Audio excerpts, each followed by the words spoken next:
Good evening to everyone.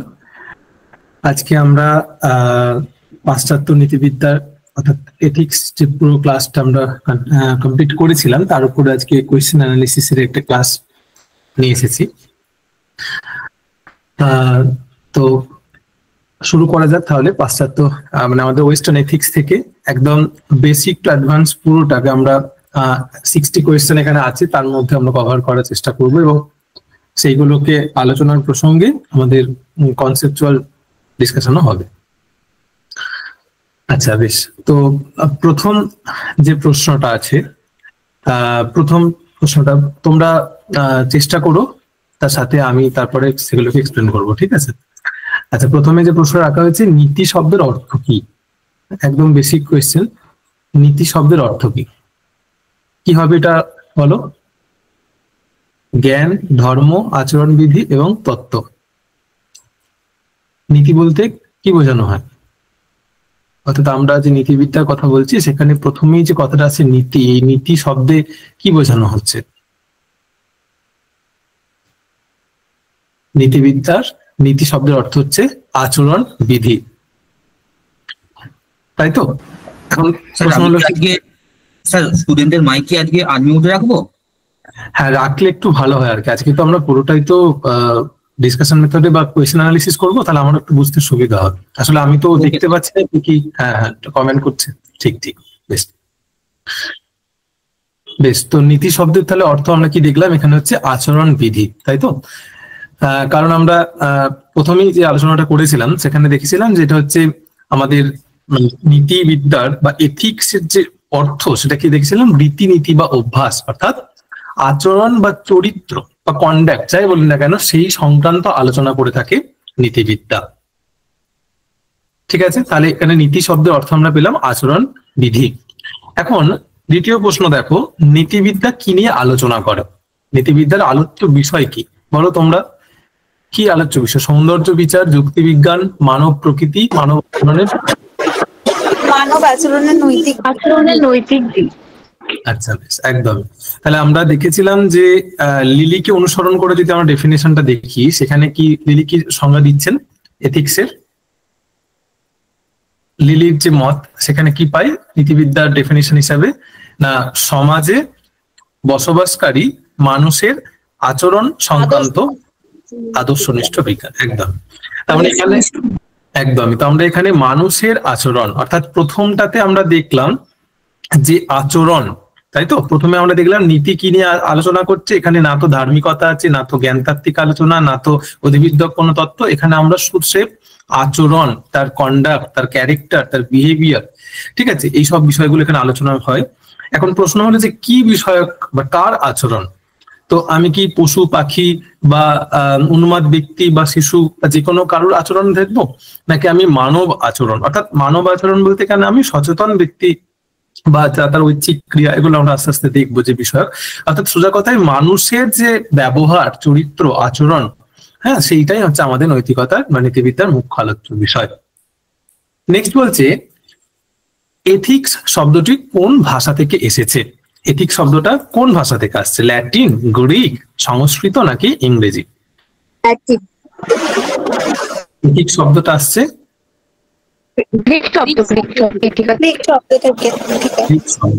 Root ওয়ার্ডটা কি? শব্দটা কি?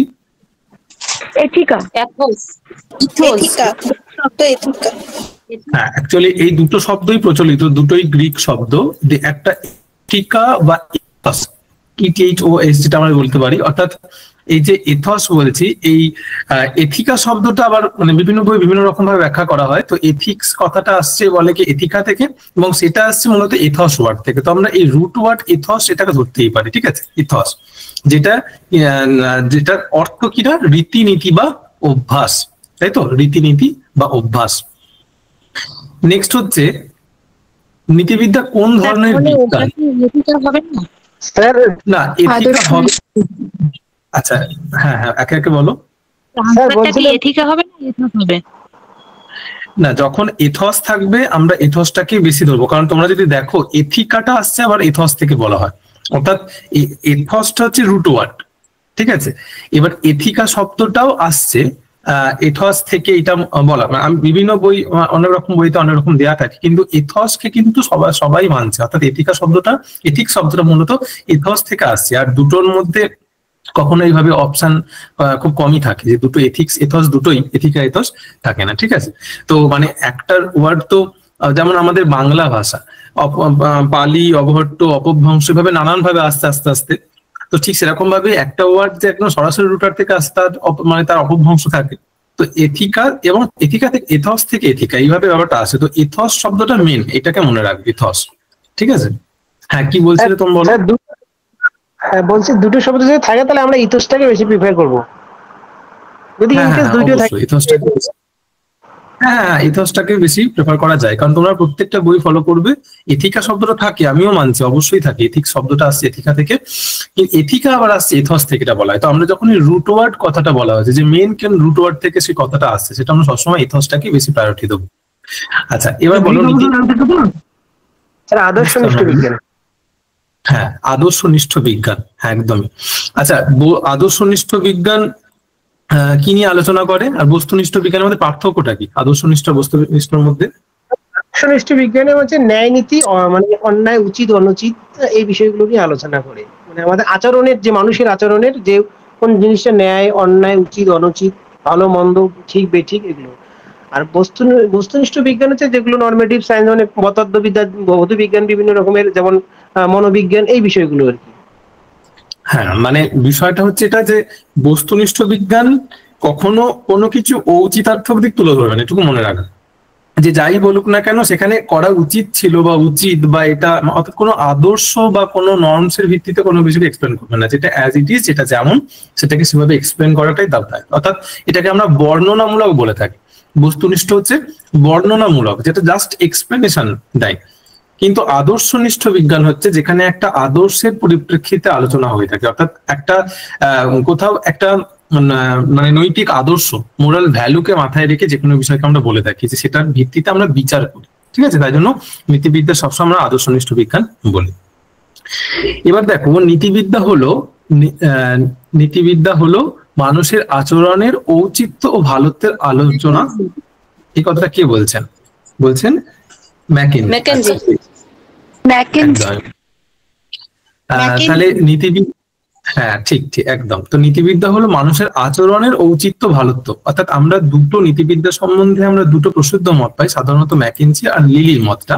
তো সেখানে ম্যাকেনজির যে মত, সেখানে কেবলমাত্র কি বলা হয়েছিল না, ঔচিত্য ভালোত্ব ইত্যাদি আলোচনা করা হচ্ছে, অর্থাৎ সেটা উচিত কি অনুচিত, ভালো কি খারাপ, এই বিষয়ের আলোচনাটা যখনই বলছে তখনই আমরা ম্যাকেনজির কথা বলবো। আর লিলির তো আমরা একটু আগেই দেখলাম, যেখানে সমাজে বসবাসকারী মানুষের মানে কেবলমাত্র মানুষের আচরণ বললে হবে না, সামাজিক মানুষের আচরণ, অর্থাৎ ওই যে কিসের ভিত্তিতে আমি সেটাকে বিচার করব, এবং তার যখন আমি সেটাকে আদর্শনিষ্ঠ রূপে করবো, অর্থাৎ সেখানে সামাজিকতা এবং আদর্শনিষ্ঠতা দুটো সেখানে অ্যাড হচ্ছে। এবার বলো ঐচ্ছিক ক্রিয়া হলো কি, নৈতিক ক্রিয়া, অনৈতিক ক্রিয়া, নীতি গর্হিত ক্রিয়া, নাকি অভ্যাসজাত ক্রিয়া? নৈতিক ক্রিয়া। বেশ, একদম। তো ঐচ্ছিক ক্রিয়া বলতে আমরা তাহলে কি বুঝছি, যে ভলেন্টারি অ্যাকশন, তাই তো, যে কাজটা করার স্বাধীনতা আমার আছে, অর্থাৎ কাজটা আমি করতেও পারি অথবা কাজটা আমি নাও করতে পারি, তাই তো। মানে যে কাজটি আমি সম্পূর্ণ সচেতন ভাবে করছি এবং সেই কাজটির দায়ী আমার উপর বর্তায়, সেটাই আমরা ঐচ্ছিক ক্রিয়া বলছি, ভলেন্টারি অ্যাকশন। তো সেটা হচ্ছে নৈতিকতা। তাহলে আমরা কখনোই এটা ভাবছি না যে খারাপ কাজ মানে সেটা অনৈতিক, ভালো কাজ মানে নৈতিক, এমন ভাবে ব্যাপারটা না। নৈতিক মানে ইন জেনারেল কথাটাকে আমরা দেখবো যে নৈতিকতা মানে যে কাজের নৈতিকতা বিচার করা যায়, বা যে কাজটা আমার স্বেচ্ছাকৃত কর্ম, সেই অর্থে আমরা নৈতিক ক্রিয়াকে বুঝলাম। নেক্সট দেখো, বলছে মোরাল শব্দটি কোন ল্যাটিন শব্দ থেকে আসছে? মোরেস থেকে স্যার, হ্যাঁ মানে বানান উচ্চারণ গুলো মরিস, এগুলো প্রত্যেকটাই হবে মরিস, মরিস, কিন্তু অ্যাকচুয়ালি স্পেলিংটাও ইম্পর্টেন্ট। কি অনেক ক্ষেত্রে এই ধরনের দেখা যায় যে হয়তো দেখা গেলো যে এইটাকে অনেকে দাগ দিয়ে ফেললে, কিন্তু এইগুলো একটু সচেতন থাকে যে অ্যাকচুয়ালি বানানটাও খুব ফ্যাক্টরস হয়ে দাঁড়ায়, ঠিক আছে। তো ঠিক মরিস থাকে। আচ্ছা এই যে মরিস কথাটা বলছি, এটার মানে কি? নীতি দর্শন, মোরাল ফিলোসফি। হ্যাঁ মানে মোরাল, মোরস থেকে মোরাল শব্দটা আসছে, সেটাকে আমরা মোরাল ফিলসফি বলছি। এর আক্ষরিক অর্থটা কি মোরসে? এটারও অর্থ ওই কাছাকাছি, অভ্যাস, রীতিনীতি। রীতিনীতি বা অভ্যাস, এটা আমরা বলছি, তাই তো? রীতিনীতি।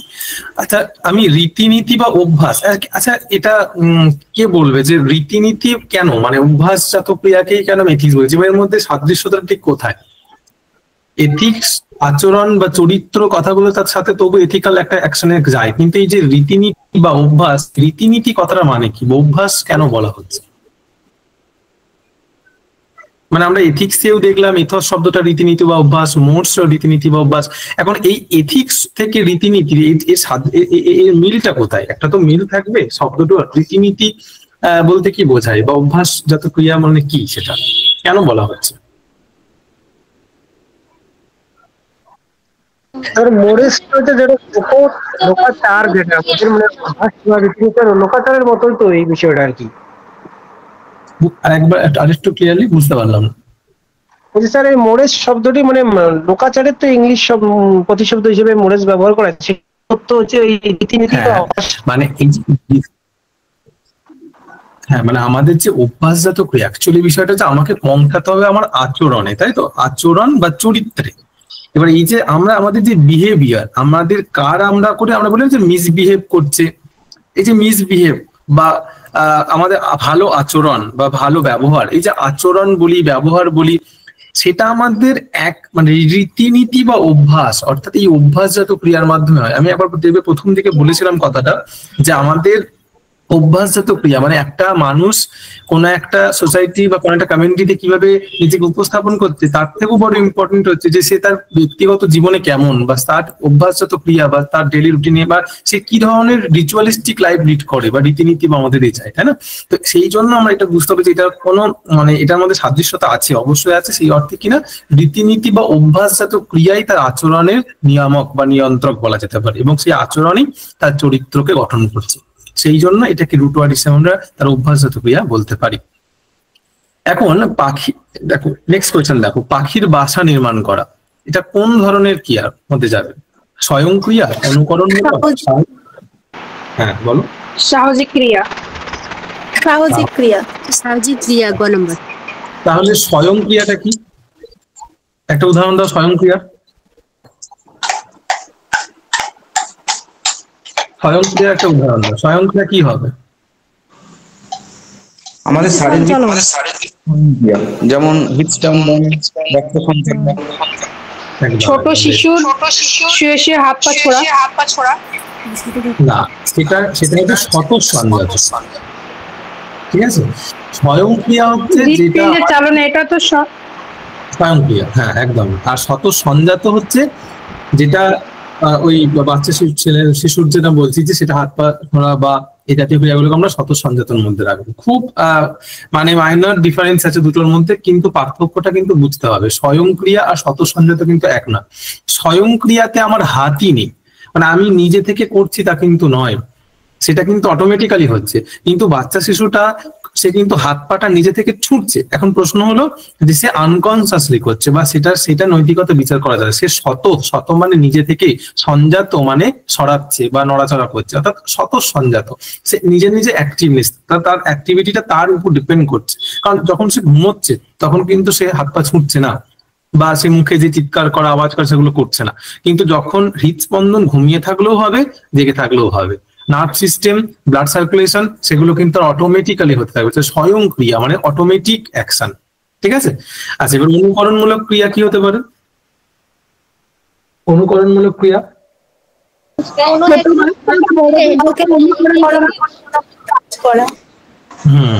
একদম। অনুকরণ মানে কাউকে দেখে যখন আমরা তার নকল করার চেষ্টা করছি, যে নকল করা, এটাকে আমরা অনুকরণ বলবো। আর সামাজিক তো এটা দেখলাম যে পাখির বাসা নির্মাণ করা, বা মানে আমাদের খাদ্য, বস্ত্র, বাসস্থানের চাহিদা বা বেসিক নিডটুকুর জন্য যেটা আমাদের সহজাত প্রবৃত্তিবশত আমরা যখন কোনো কাজ করব, সেটা হচ্ছে সামাজিক ক্রিয়া। একদম। আচ্ছা, এই ধরনের ক্রিয়াগুলো, এগুলো কোন ক্রিয়ার অন্তর্গত? না, সেটা হচ্ছে অনৈচ্ছিক ক্রিয়া বা অনৈতিক ক্রিয়া, যেটা বলেছিলাম যে যেগুলো নৈতিকতা বিচার করা যায় না। এবার দেখো নেক্সট কোয়েশ্চেন, দেখো যে গুরুজনদের অসম্মান করা কোন ধরনের ক্রিয়া? গুরুজনদের অসম্মান করা নৈতিক, অনৈতিক নাকি অনৈতিক? নৈতিক ক্রিয়া। নৈতিক ক্রিয়া। হ্যাঁ, কেন এটা নৈতিক? নাকি এই কারণ এই কাজটা বিচার করা যাবে, একদমই তাই। মানে এমনটা না যে এটা ভালো, নৈতিক সেন্সে ভালো নয়। যদি আমাদের মানে কোনো ফিলসফির বাইরের কোনো মানুষ বা যারা মানে এই বিষয়টাকে যদি আমরা আস্তিক নাস্তিক কথাটাকে যদি দেখি, যারা মানে দর্শন নিয়ে আমরা চর্চা করছি, তারা বুঝি কি আস্তিক মানে কিন্তু শুধুমাত্র ঈশ্বর বিশ্বাসী বা ঈশ্বরবাদী নয়। আস্তিক মানে বেদের প্রামাণ্যে বিশ্বাসী। কিন্তু সাধারণ দৃষ্টিতে আমরা আস্তিক বলতে কি বুঝি? না, যারা ঈশ্বরে বিশ্বাসী। ঠিক সেরকম ভাবে আমরা ইন জেনারেল বা লৌকিক অভিমত অনুযায়ী নৈতিক মানে ভালো কাজ। এখন যদি তুমি বলো যে গুরুজনদের অসম্মান করা বা মিথ্যা কথা বলা এগুলো নৈতিক, তাহলে কিন্তু তারা মানে কি হবে না, তার রিয়াকশনটা অন্যরকম হবে। কিন্তু এখানে আমাদের নৈতিক অর্থে আমরা কেন বুঝবো না এটা এই কাজটা নৈতিকতা বিচার করা যাচ্ছে, ঠিক আছে, এটা অনৈচ্ছিক নয় বা অনৈতিক নয়। নেক্সট দেখো, কান্টের মধ্যে নৈতিক বিচারের গৌণ স্বীকার্য সত্য কোনটি? গৌণ স্বীকার্য সত্য আত্মার অমরতা,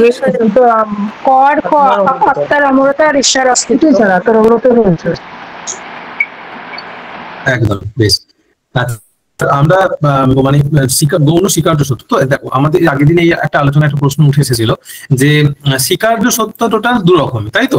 একটা হচ্ছে মুখ্য প্রাইমারি পস্টুলেটস অফ মোরালিটি, আর একটা হচ্ছে সেকেন্ডারি পস্টুলেটস অফ মোরালিটি। এবার প্রাইমারিতে আমরা 1 নম্বরে কি রাখছি, মানে 1, 2, 3 আমরা মূলত দুটোকে যদি রাখি, একটা হচ্ছে যে মানে বিচার বুদ্ধি তো আছেই, তার সাথে প্রথমে কি ছিল, একটা ছিল ইচ্ছা স্বাধীনতা, বিচার বুদ্ধি বা রিজন, আর একটা কি ছিল, ব্যক্তির অভিন্নতা। ব্যক্তির অভিন্নতা, আইডেন্টিটি, সেলফ আইডেন্টিটি, ব্যক্তিত্ব বা হ্যাঁ ঠিক। এবার এর সাথে মানে আর দুটো নতুন সংযোজন এটা। এখন একটা প্রশ্ন হয়েছিল কিনা এটা মানে কান্ট মানছেন বলে মানে এমন না যে কান্ট এই দুটোরই প্রবক্তা বা কিছু, মানে মুখ্য স্বীকার্য সত্যকে আমরা 3টে রাখবো, যে ব্যক্তির অভিন্নতা, সেই ব্যক্তি অভিন্ন এক, কারণ সে যে শাস্তি মানে অপরাধ করছে বা যে নৈতিক ক্রিয়া করছে সেই নৈতিক ক্রিয়ারই বিচার হচ্ছে। নেক্সট হচ্ছে কিনা যে তার বিচার রিজনেবল পার্সন, সে বিচার করে সে কাজটা করছে এবং সেটা তার সম্পূর্ণ ফ্রিডম অফ উইল থেকে সে কাজটা করছে, ইচ্ছা স্বাধীনতা থেকে সে কাজটা করছে। এই 3টেকে আমি যদি না ধরে নিই তাহলে কিন্তু আমি নৈতিক বিচার করতেই পারবো না, ঠিক আছে। এবার নেক্সট হচ্ছে কিনা ঈশ্বরের অস্তিত্ব গৌণ কেন, কখন কোনো জিনিসকে গৌণ বলা হবে না, সেটা না মানলেও যখন কাজ চলে যায়, ঠিক আছে। যেমন ধরো আমি একটা অ্যাকশন করলাম, সেই কাজটাকে আমার 10 বছর পর আমাকে শাস্তি দেওয়া হচ্ছে, সেখানে আমার আত্মা, আমি তো মারা যাইনি, মানে আত্মা কথাটা যতক্ষণ দেহ অতিরিক্ত অর্থে যদি দেখি, আমি যতক্ষণ দেহ আছে ততক্ষণ পর্যন্ত আমার আত্মায় যাওয়ার দরকার নেই। তা দেহাতিরিক্ত আত্মারূপে ব্যাপারটা আলাদা। তাহলে আমার একই জীবদ্দশাতে দাঁড়িয়ে আমার ব্যক্তির অভিন্নতাটাকে স্বীকার করলেই কাজ চলে যাবে, ঠিক আছে। কারণটা কি, যে আমি ওই ব্যক্তি, যে ব্যক্তি আমি 10 বছর আগে আমি ক্রাইম করেছি, সেই ব্যক্তি আজকে শাস্তি পাচ্ছি, অর্থাৎ ব্যক্তির অভিন্নতাটাই এনাফ। নেক্সট হচ্ছে কি, আমি বিচার বুদ্ধির সাথে কাজটা করেছিলাম এবং আমার সেই কাজটা করার ইচ্ছা স্বাধীনতা ছিল, আমাকে কেউ ফোর্সফুলি করে আনেনি, ঠিক আছে। যেমনটা আমি একটা উদাহরণ তোমাদের বোধহয় দিয়েছিলাম, দেখবে যে পাশের বাড়ি থেকে তুলে নিয়ে এসে, আগেকার দিনে ডাকাতি হতো, পাশের বাড়ি থেকে তুলে নিয়ে এসে বা তার বাচ্চার মাথায় বন্দুক ঠেকিয়ে তাকে বাধ্য করছে, যে তুলনামূলক যারা জমিদার বাড়ি বা বড় বাড়ি কোনো একটা, যাদের বাড়িতে ধরো দরজা ভেঙে ঢোকাটা সম্ভব নয়, তার বাড়িতে এসে তাকে দরজা খোলার জন্য তাকে বলছে, যে এবার সে যখন বিপদের আশঙ্কা করে দরজা খুলছে, সঙ্গে সঙ্গে তার বাড়িতে হামলা করলো। এখন যদি আমি সেই যে ব্যক্তিটাকে রাত্রি 2টা-2টার সময় তুলে এনে তাকে তোলানো হলো, তাকে যদি এখন মানে ডাকাতকে তো আর ধরতে পারলো না, শেষমেশ সেই ব্যক্তিকে যদি বলে যে তুমি ক্রিমিনাল বা তুমি যা যা ওদের সাথে হাত মিলিয়েছো, তাহলে সে কি সেই কাজটা, সে বিচার বুদ্ধি মানে সেখানে ফ্রিডম অফ উইলটা তার ছিল না। ব্যক্তিটা একই, তার হয়তো বিচার করেই কাজটা করেছে। কেন বিচার করেছে না, যদি আমি না তাকে তুলি হয়তো তার অর্থ টাকা পয়সা চুরি হবে, শোনা যান না, কিন্তু আমি না তুললে আমার সন্তানের প্রাণটা চলে যাবে। এই যে দুটোর মধ্যে তার প্রায়োরিটি হয়েছে তার সন্তানের প্রাণ, সে বিচার করেছে। কিন্তু এখানে যেটা নেই সেটা হলো ফ্রিডম অফ উইল, তার ইচ্ছা স্বাধীনতা সেখানে নেই, ঠিক আছে। তাহলে এই 3টেকে স্বীকার করলেই আমার মানে স্বীকার্য সত্যকে মেনেই আমি বিচার করতে পারবো, নৈতিক বিচার করতে পারবো। কিন্তু পরবর্তী ক্ষেত্রে দেখা যাচ্ছে যে এখন প্রশ্ন যদি করি যে কে আমার শাস্তি দেবে, আমি কার কাছে বলছি, যে এই যে ঈশ্বর বা তুমি দেখো বা ন্যায়, মানে আমরা যে বলি না আমাদের যা কিছু আমাদের দাবিগুলো, সবসময় তো ন্যায় বিচার ধরো আমরা পাই না। যখনই আমরা ন্যায় বিচার পাচ্ছি না বা আদালত বা শীর্ষ আদালত যখন আমাকে সেটা পাওয়াতে পারছেন, তখন আমরা কার দ্বারস্থ হচ্ছি, ঈশ্বরের দ্বারস্থ। যখনই কোনো ডাক্তারের হাতে আর সেই পেশেন্টের প্রাণ থাকছে না, তখনই সে কাকে ডাকতে বলছে? ঈশ্বরকে ডাকতে বলছে। অর্থাৎ ঈশ্বরের অস্তিত্বটাকেও আমরা কিন্তু পস্টুলেশন হিসেবে মানতেই পারি, পস্টুলেট মোরালিটি, কিন্তু এটা কিন্তু প্রাইমারি না, ঠিক আছে? আর আত্মার অমরতা কখন দরকার? যখন এক জীবনের কর্মফলকে আমি ব্যাখ্যা করতে পারছি না, ঠিক আছে, তখনই আমার আত্মার অমরতাকে স্বীকার করতে হচ্ছে, ইমর্টালিটি অফ সোলকে স্বীকার করতে হচ্ছে। এই জন্য এগুলোকে আমরা গৌণ বলছি। নেক্সট কোয়েশ্চেন দেখো, বলছে ভেড়া চুরি করার জন্য নয়, যাতে ভেড়া আর চুরি না হয় তার জন্য তোমাকে শাস্তি দেওয়া হচ্ছে। প্রতিরোধাত্মক মতবাদ।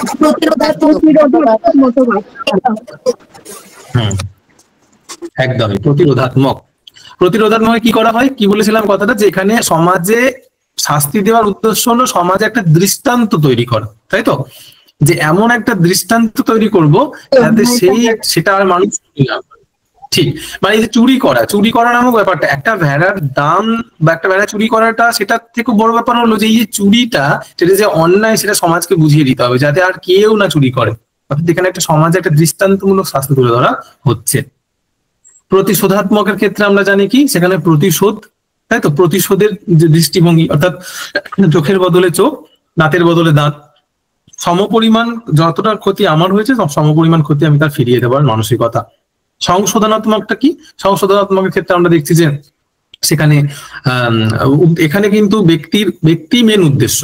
এখানে কিন্তু মানে প্রতিরোধাত্মকের ক্ষেত্রে সেই ব্যক্তি বা যে শাস্তি মানে দোষ করেছে, সে কিন্তু ওখানে মিনস হিসাবে ইউজ হচ্ছে।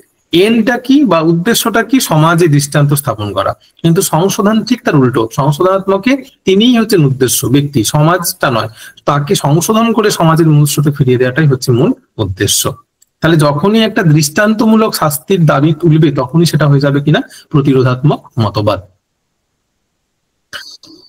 নেক্সট হচ্ছে, এই প্রশ্নটা ভালো প্রশ্ন খুব, যে এই যে 3 প্রকার শাস্তি তত্ত্ব আছে, এই শাস্তি তত্ত্বটা কে কোনটা সমর্থক বা কাকে কে মানে কোনটা, ঠিক আছে? এটা একটা মানে শুধু কনসেপচুয়াল নয়, এটা একটা আমাদের মেমোরি বেসড কোয়েশ্চেন বলা যেতে পারে, কারণ এগুলো মুখস্থ বা মনে রাখার ভিত্তিতে ব্যাপারটা থাকবে। এখন বলো কোনটা হতে পারে, কোন ম্যাচিংটা সত্যি মানে ঠিক বলে মনে হচ্ছে? অপশন শোনা গেল? Option A. প্রতিশোধ তো দুবার আছে। সরি, এটা প্রতিরোধ। প্রথমে এটা একটু হয়তো কনফিউশন আছে, এটা প্রতিরোধ। প্রথমে এটা প্রতিরোধ, ঠিক আছে? প্রতিরোধ, হ্যাঁ। এবার প্রথমটা যদি প্রতিরোধ হয় তাহলে কি হবে? স্যার অপশন এ হবে। অপশন এ হবে?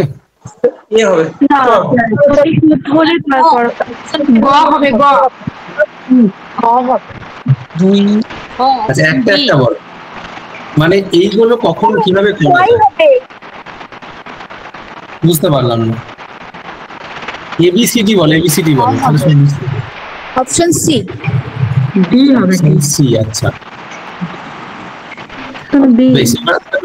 এগুলো করবে কি করে? যখন আমরা এই ধরনের প্রশ্ন দেখবো ম্যাচিং, ঠিক আছে, তখন আমাকে কি করতে হবে? একটা সূত্র অন্তত বার করতে হবে। ধরো এই প্রশ্নটা আমার হয়তো আমার রেডি নেই, আমি পরীক্ষা খাতায় প্রথম পেয়েছি, যে কোনো একজন নাম্বার হবে।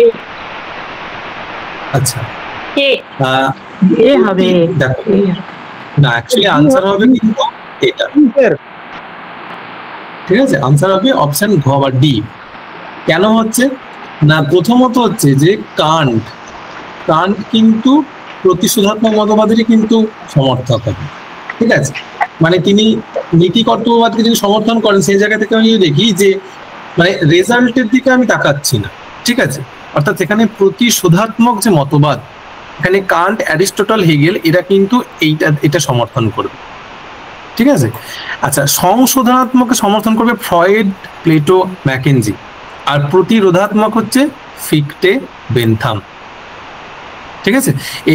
এই অপশনটা হচ্ছে আমাদের এরকম। অর্থাৎ সবসময় কান্টের মতটা মনে রাখবে, বাকি যেগুলো থাকবে সেগুলো অল্টারনেট করে নেওয়া হবে। বা ফ্রয়েডের মতটা, ফ্রয়েডকে যদি আমরা ভাবি, সেখানে ফ্রয়েডকে দিয়ে মনে রাখা সম্ভব যে ফ্রয়েড সব সময়ের জন্য সংশোধনাত্মক মতবাদের সমর্থক হয়, ঠিক আছে, কারণ ফ্রয়েডের যে মনোবিকরণ তত্ত্ববাদ, মানে আমরা যদি অ্যাজ এ সাইকোলজিস্ট দেখি, মানে সংশোধনাত্মকের যে জায়গাটা, অর্থাৎ সেখানে সাইকোলজি বুঝে যে কাজ অনেকটা বেশি এর সাথে মতটা মিলিয়ে বা বুঝে মনে রাখা যেতে পারে যে সংশোধন মানে যদি আমি মানে এই যে তত্ত্বগুলো আসে যে যদি আমি একবার তাকে তার প্রাণটাই নিয়ে নিই বা তাকে এমন চরম শাস্তি দিই বা দৃষ্টান্তমূলক, তাহলে তাকে সংশোধন করার কোনো অপশন থাকছে না, তাই তো? তো যাই হোক, সংশোধনাত্মক এটা পুরোটাই মেমোরি বেসড, এটাকে এখানে আমি কনসেপ্ট আনতে আমরা জোর করে পারবো না। তাও মনে রাখতে 1 থেকে 2টো ব্যক্তিকে যদি আমরা টার্গেট করে রাখতে পারি তাহলে আমরা বাকিগুলোকে ঠিক মিলিয়ে ফেলতে পারবো ম্যাচিং এর ক্ষেত্রে। তাহলে অপশন ডি। বুঝতে পারলাম না স্যার বলছি হেগেল তো প্রতিশোধাত্মক মতবাদের সমর্থক করে।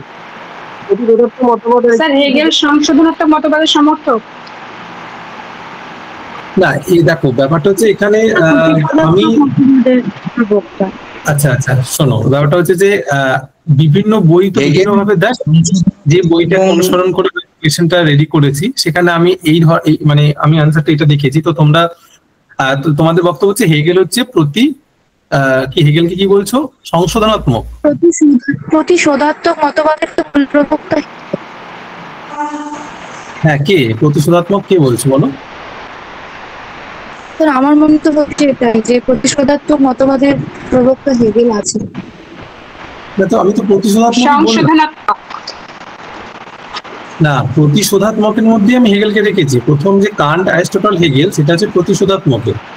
এবার তোমরা যদি এটাকে সেপারেট বলে মনে হয়, এইখানে কোয়েশ্চেনটাকে আমি আরেকবার অ্যানালিসিস করব, তাহলে আমি দেখবো। কারণ বিভিন্ন বই বিভিন্ন রকম দেয়, যে আমি 1 থেকে 2টো বই মানে এই কোয়েশ্চেনটা যেখান থেকে আমি ধর তুলেছি বা কিছু, সেখানে কিন্তু এই আনসারটাকে সাপোর্ট করা হয়েছে। ঠিক আছে, এবার সেটা ডিপেন্ড করে, সেটা আমি তাও দেখবো। যখন বললো অবশ্যই আমি কোয়েশ্চেনটাকে আমি মার্ক করে রাখছি, এটা আমি দেখবো। ঠিক আছে, কিন্তু হেগেল আমার যত সম্ভব জানা আছে এটা প্রতিশোধাত্মকের মধ্যেই যায়, কান্ট, হেগেল এগুলো। ঠিক আছে,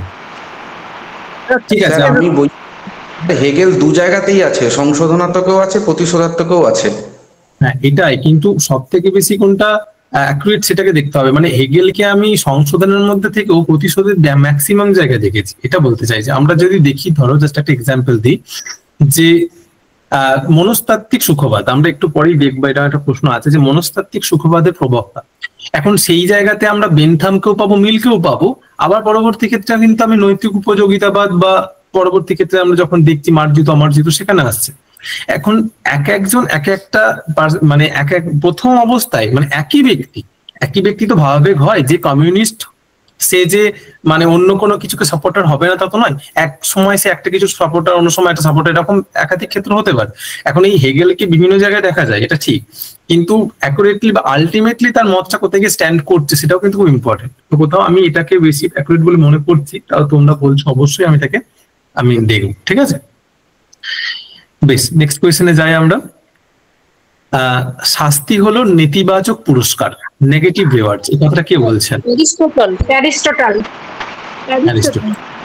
একদমই, অ্যারিস্টটল বলছেন শাস্তি হলো নেতিবাচক পুরস্কার। যেমন আমি বলেছিলাম যে পুরস্কার করা, যেমন পুরস্কৃত হওয়া, সেটা যেমন আমাদের একটা ইতিবাচক মানে পুরস্কার, বা আমি যখন ভালো কাজের জন্য পুরস্কৃত হই, আমরা খারাপ কাজের জন্য শাস্তিটা অ্যাজ এ রেওয়ার্ডই আমরা পাই, কিন্তু এটা নেগেটিভ রিওয়ার্ড আমার কাছে। ঠিক আছে, নেক্সট বলছে শাস্তি সম্পর্কে গ্রহণযোগ্য মতবাদ কোনটি হবে? শাস্তি সম্পর্কে গ্রহণযোগ্য মতবাদ এই 4টির মধ্যে কোনটি? সংশোধনাত্মক মতবাদ। অপশন ক হবে স্যার, লঘু প্রতিশোধাত্মক মতবাদ। আচ্ছা, তোমরা একজন বলছে এটা, কেউ বলছে এটা, তাহলে কোনটা হবে? কেন? যুক্তি দাও। কার যেটা যার মনে হচ্ছে সেটা কি মনে হয়, কেন?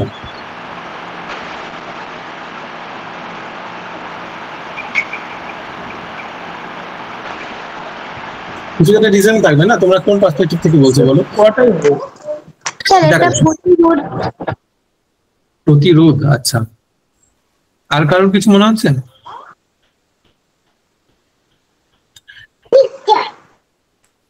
বেশ, তো মোটামুটি ভাবে ম্যাক্সিমাম ক্ষেত্রে এই দুটো কোয়েশ্চেনকে আমরা পেলাম।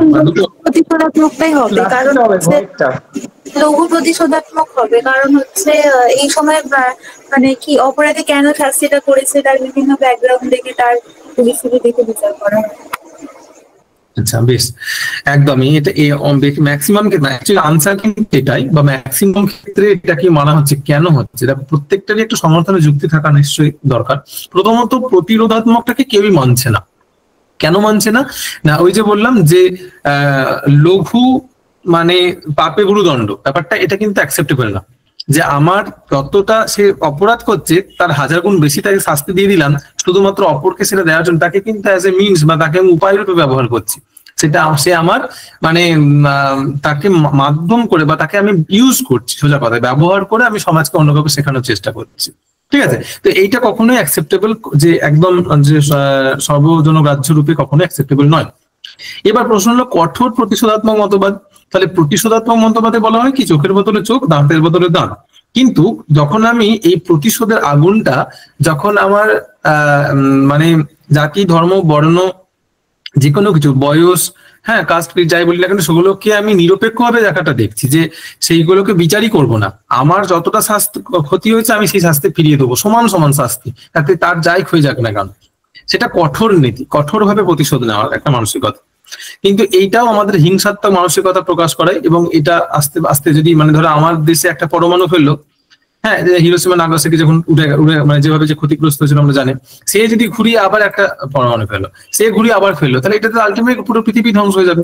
তাহলে সমপরিমাণ যে প্রতিশোধের আগুন, এটাও ঠিক নয়, কারণ পরিস্থিতির সাথে সাথে পরিমাণ বা এই সমপরিমাণ কখনো কাউকে ফিরিয়ে দেওয়া যায় না, পরিস্থিতি বা সময়ের সাথে সেটা কম বেশি তার হয়।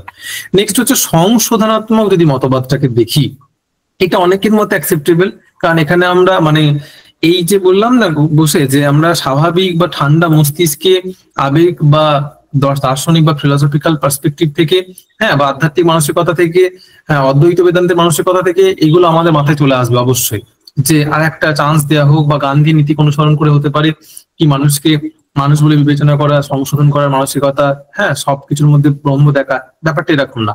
সংশোধনাত্মক আমাকে খুব লজিক্যালি ব্যাপারটা ভাবতে হবে, যে সংশোধনাত্মক মতবাদের ক্ষেত্রে আমার কি হচ্ছে না, প্রতিবার সংশোধন বা কোন কিছু কিছু জিনিস থাকে যেগুলোকে সবসময় সংশোধন করা যায় না, বা সংশোধনাত্মক নীতিতে অনুসরণ করলে কি হয়, যে ধরো কোনো কোনো ক্ষতির কখনো পূরণ হয় না। ঠিক আছে, সংশোধনাত্মক যখন যেখানে যেমন নীতি অনুসরণ করার কথা, তখন আমাকে সেরকম নীতি অনুসরণ করতে হবে। কিন্তু আমি যদি প্রথমটাকে দেখি, লঘু প্রতিশোধাত্মক মতবাদটাকে দেখি, সেক্ষেত্রে কি হচ্ছে, যে এখানে কি করা হচ্ছে, যে অবশ্যই প্রতিশোধের একটা দৃষ্টিভঙ্গি থাকছে বা শাস্তি, সমপরিমাণ শাস্তি ফিরিয়ে দেওয়া, কিন্তু সেখানে লঘু এই অর্থেই যে এটা বিচার করে, বিচার বুদ্ধির সাথে ঠান্ডা মস্তিষ্কে, এবং তার যাতে অতিরিক্ত ক্ষতি না হয়, এবং জাতি, ধর্ম, বর্ণ, বয়স, তারপর হচ্ছে এইরকম প্রত্যেকটা বিষয়কে মানে মাধ্যম করে তাকে দেওয়া। যেমন ধরো যদি দেখি যে একজন মৃত্যুদণ্ড দেওয়া হচ্ছে, ফাঁসি দেওয়া হচ্ছে, কিন্তু যখন যদি সে সন্তান সম্ভব হয়, বা যদি সে কোন মানে তার যদি 5 বছরের নিচে সন্তান থাকে, তখন কিন্তু তার ফাঁসি পিছিয়ে যাচ্ছে, বা তাকে কিন্তু আর ফাঁসি দেওয়া যাচ্ছে না। অর্থাৎ এখানে কি বিচার করা হলো, তার ওই 5 বছরের শিশুটা, সে কিন্তু কোনো অপরাধ করেনি। ঠিক আছে, তাহলে সেই বাচ্চাটার মাকে দরকার, সেই পরিপ্রেক্ষিতে তাকে ফাঁসি দেওয়াটা আটকে দেওয়া হচ্ছে, এরকম আমরা দেখেছি নিশ্চয়ই। তাহলে লঘু প্রতিশোধাত্মকে যখনই আমাকে বিচার বিবেচনা করে মানে শাস্তি দাও, এবং সেই শাস্তিটা সমপরিমাণ হোক, সমস্যা নেই, কিন্তু সেটা যেন বিচার বিবেচনা করে অন্ধ মানে প্রতিশোধাত্মক দৃষ্টিভঙ্গি থেকে যেন চালিত না হয়। তাই এর মধ্যেই বাকিগুলো সব নিহিত আছে। সেখানে প্রতিরোধও করা হলো, সেটা দেখে মানুষের যাদের শিক্ষা নেওয়ার তারা শিক্ষা নেবে এবং থেমে যাবে সেখানেই, এবং সেটা দেখে যারা সংশোধিত হবে। ঠিক আছে, পাশাপাশি কি হবে, যে যদি শাস্তিটাও দেওয়া হয়, কারণ যদি শাস্তি না থাকে তাহলে কি হবে, সবসময়ের জন্য যদি আমি সংশোধন, ধরো একজন খুব এই যে আমাদের যে প্রতি মানে এরকম অলক্ষ্যে বা মিডিয়ার অলক্ষ্যে তো হাজার হাজার করছে, এবং সামনে আসছে প্রতি বছর একটা করে, মানে এটা যেন একটা যেভাবে দুর্গাপুজো আসে, যেভাবে আমাদের এক একটা বড় বড় অনুষ্ঠান আছে, তেমন একটা করে বড় ডিজাইন থাকবে, নির্ভয়া, অভয়া, এই ওই, মানে এইটাকে কেন্দ্র করে একটা উত্তেজনা, একটা কিছু যে কিছু একটা ঘটনা ঘটতে হবে, তাই না? প্রতি বছর হচ্ছে, যুগ যুগ ধরে আসছে, বছরের পর বছর হয়ে আসছে। তাহলে আমি যদি প্রতিবারে তাকে সংশোধন করার সুযোগ দিই, চলো এই নেক্সট বার মানে ফাঁসি এখন দরকার নেই, সংশোধিত হোক, তাহলে সংশোধনটা হচ্ছে কি, কিন্তু যদি আমি মৃত্যুদণ্ড দেওয়া হোক কিন্তু বিবেচনার সাথে মৃত্যুদণ্ড, তাহলে আলটিমেটলি মৃত্যুদণ্ড বা তাকে সমপরিমাণ শাস্তি ফিরিয়ে দেওয়া, তার মধ্যে সংশোধনও চলে আসবে। যদি মানুষ হয়, যদি বিবেচনা করার ক্ষমতা থাকে, তাহলে নিজেকে সংশোধন করার মানসিকতাও রাখবে, যারা ভবিষ্যতে এমন চিন্তা ভাবনা নিচ্ছে কারোর ক্ষতিকর। ঠিক আছে, তাই সবসময়ের জন্য লঘু প্রতিশোধাত্মকটাকে বেশি অ্যাকসেপ্টেবল বলে মনে করেছে অধিকাংশ দার্শনিক। নেক্সট হচ্ছে শাস্তি অপরাধী কিংবা সমাজের কল্যাণের জন্য নয়, শাস্তির জন্যই শাস্তি দেওয়া দরকার। শাস্তি অপরাধী কিংবা সমাজের কল্যাণের জন্য নয়, শাস্তির জন্য শাস্তি দরকার। অর্থাৎ না তো এখানে শাস্তি যখন বলছি সমাজের কল্যাণ, তার মানে চলে এলো প্রতিরোধাত্মক, তাহলে প্রতিরোধাত্মকও নয়। আবার যখন বলছে যে শাস্তি তার জন্যও নয় বা তাকে সংশোধন করার জন্যও নয়, ঠিক আছে, তাহলে এই মতবাদটাকে কি বলছে, শাস্তির জন্যই শাস্তি। খানিকটা মতবাদটা কার সাথে যায় বলো? কর্তব্যের জন্যই কর্তব্য, কান্ট। একদমই, duty for sake of duty, duty for the duty sake যেটা বলছে, অর্থাৎ শাস্তির জন্যই শাস্তি, মানে শাস্তির একটা শতমূল্য আছে, সেটা প্রদান করতে হবে। সেটা যদি নেগেটিভ রেভার্টেড হয়, সেটা সে অর্জন করেছে তাকে দাও, তার রেজাল্ট দেখার দরকার নেই। ঠিক আছে, তাকে বিচার বিবেচনা করা বা সেটা সমাজে কতটা কল্যাণ করছে, কি ভালো করছে কি খারাপ করছে নয়, অর্থাৎ তার যোগ্য নেগেটিভ রেভার্ট তাকে ফিরিয়ে দিতে হবে, শাস্তির জন্যই শাস্তি। তাহলে ডিউটি ফর দ্য ডিউটি সেক যে কনসেপ্ট, সেটা একদমই কান্টের সাথে যাবে, এটা কর্তব্যবাদ বা কর্তব্য নয়। ঠিক আছে, তাহলে কান্ট যে প্রতিশোধাত্মক, এটা নিয়ে কিন্তু কোনো ডাউট নেই, তাই তো? কারণ দেখো এখানে সেটা ক্লিয়ার হয়ে গেল যে শাস্তি অপরাধীর ভালোর জন্য।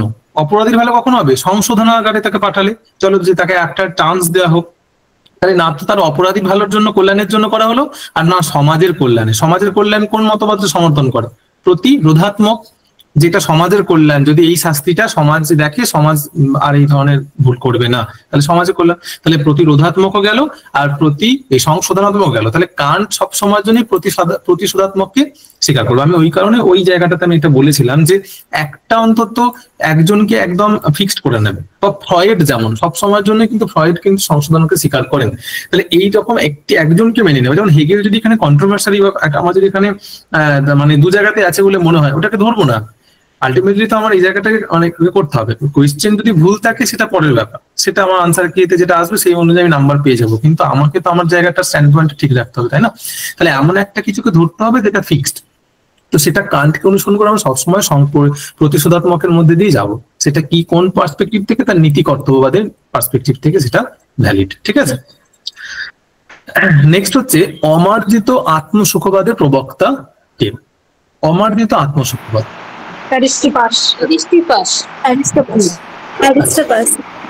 একদম। তাহলে এপিকিউরাসটা কি হবে?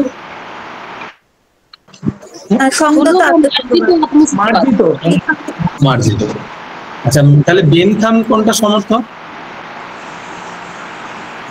অমার্জিত পরসুখবাদ বা উপযোগবাদ। আর মিল হচ্ছে সংযত পরসুখবাদ বা উপযোগবাদ।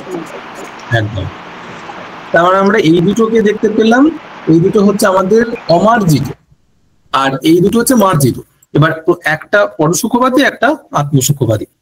তাহলে অমার্জিত আর মার্জিত এই দুটো কথার মধ্যে বেসিক পার্থক্যটা কোথায় বলতে পারবে?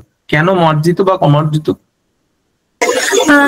অমার্জিততে বলা হচ্ছে যে শুধুমাত্র পরিমাণগতই মানে বিচার করা হচ্ছে, সুখের গুণগত বিচার করা হচ্ছে না। আর মার্জিততে বলছে যে পরিমাণের সাথে গুণেরও বিচার করতে হবে, গুণগত। ঠিক, একদম। তাহলে এটাই হচ্ছে মেন পার্থক্য, যে আত্মসুখ বা পরসুখ তার থেকে ইম্পর্টেন্ট সেটা যখন শুধুমাত্র আমার কথা ভাবছি এবং সেটা পরিমাণের ভিত্তিতে। এখানে মার্জিত অমার্জিত কথাটা আসছে পরিমাণ বা গুণগত, কোয়ালিটি আর কোয়ান্টিটি পার্সপেক্টিভ থেকে। একদমই ঠিক। এই কোয়েশ্চেন আরো আছে, পরে দেখবো আমরা। আচ্ছা, তারপর প্রশ্ন বলছে সুখকে পেতে হলে সুখকে ভুলতে হবে। এই কনসেপ্টটার কি একটু বলো? একদম ঠিক, সিজুইক কি? এটা কি বলে? সুখবাদের হেয়ালি বা কুটোভাস। Paradox of Hedonism. একদম। এর বক্তব্য কি? এর মূল বক্তব্য বা এই কথাটা কেন বলা হচ্ছে, বা এটা কোন বক্তব্যের সমালোচনায় সিজুইক বলছেন? কোন নৈতিক সমালোচনায়? হ্যাঁ, ঠিক। তো এবার সুখকে পেতে হলে সুখকে ভুলতে হবে, কথার মানে কি?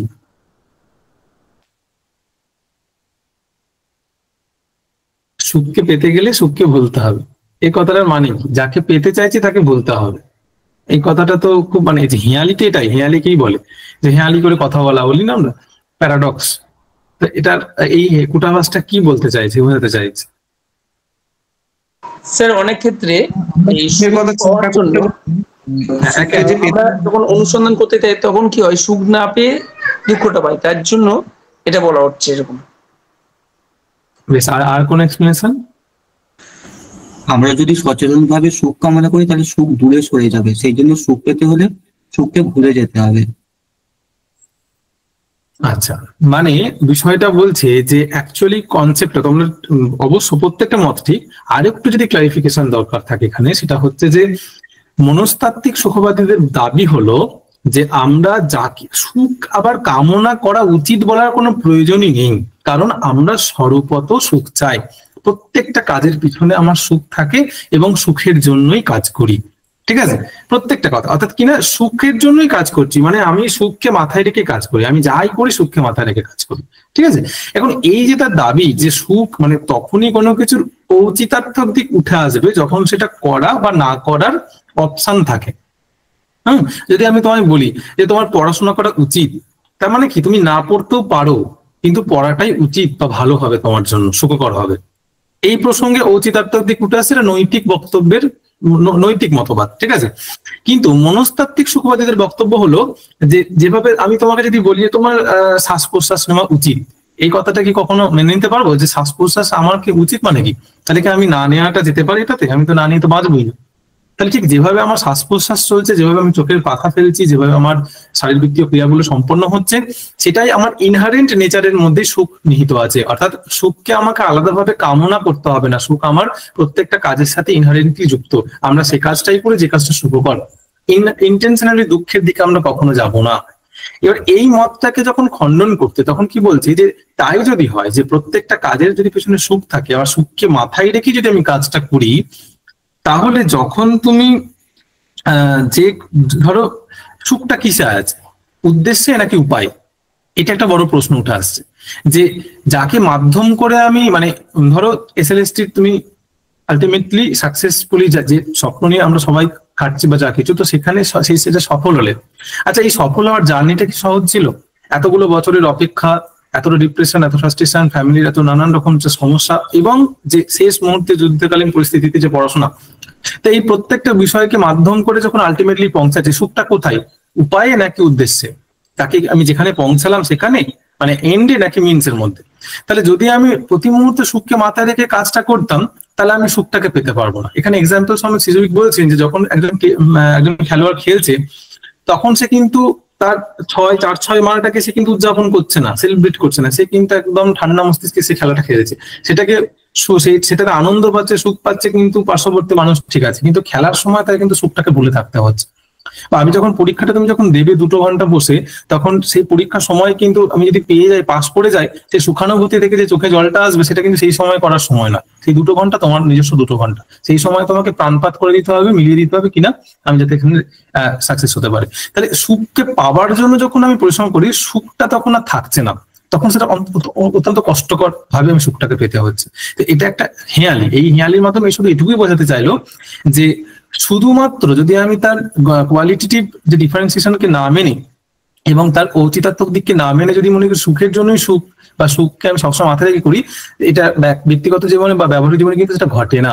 তার উদাহরণস্বরূপ এই দৃষ্টান্তকে তুলে ধরা হয়েছে, ঠিক আছে? যখন আমরা সুখকে পেতে চাই, তখন আমাকে ভুলেই থাকতে হয়। কাউকে পেতে চাইলে সেইটাকে আমাকে ভুলে থাকতে হয়, কি না আমাকে তখন উপায়টার উপর লক্ষ্য রাখতে হয় যে কিভাবে পাবো, তার সেলিব্রেশনটার উপরে নয়।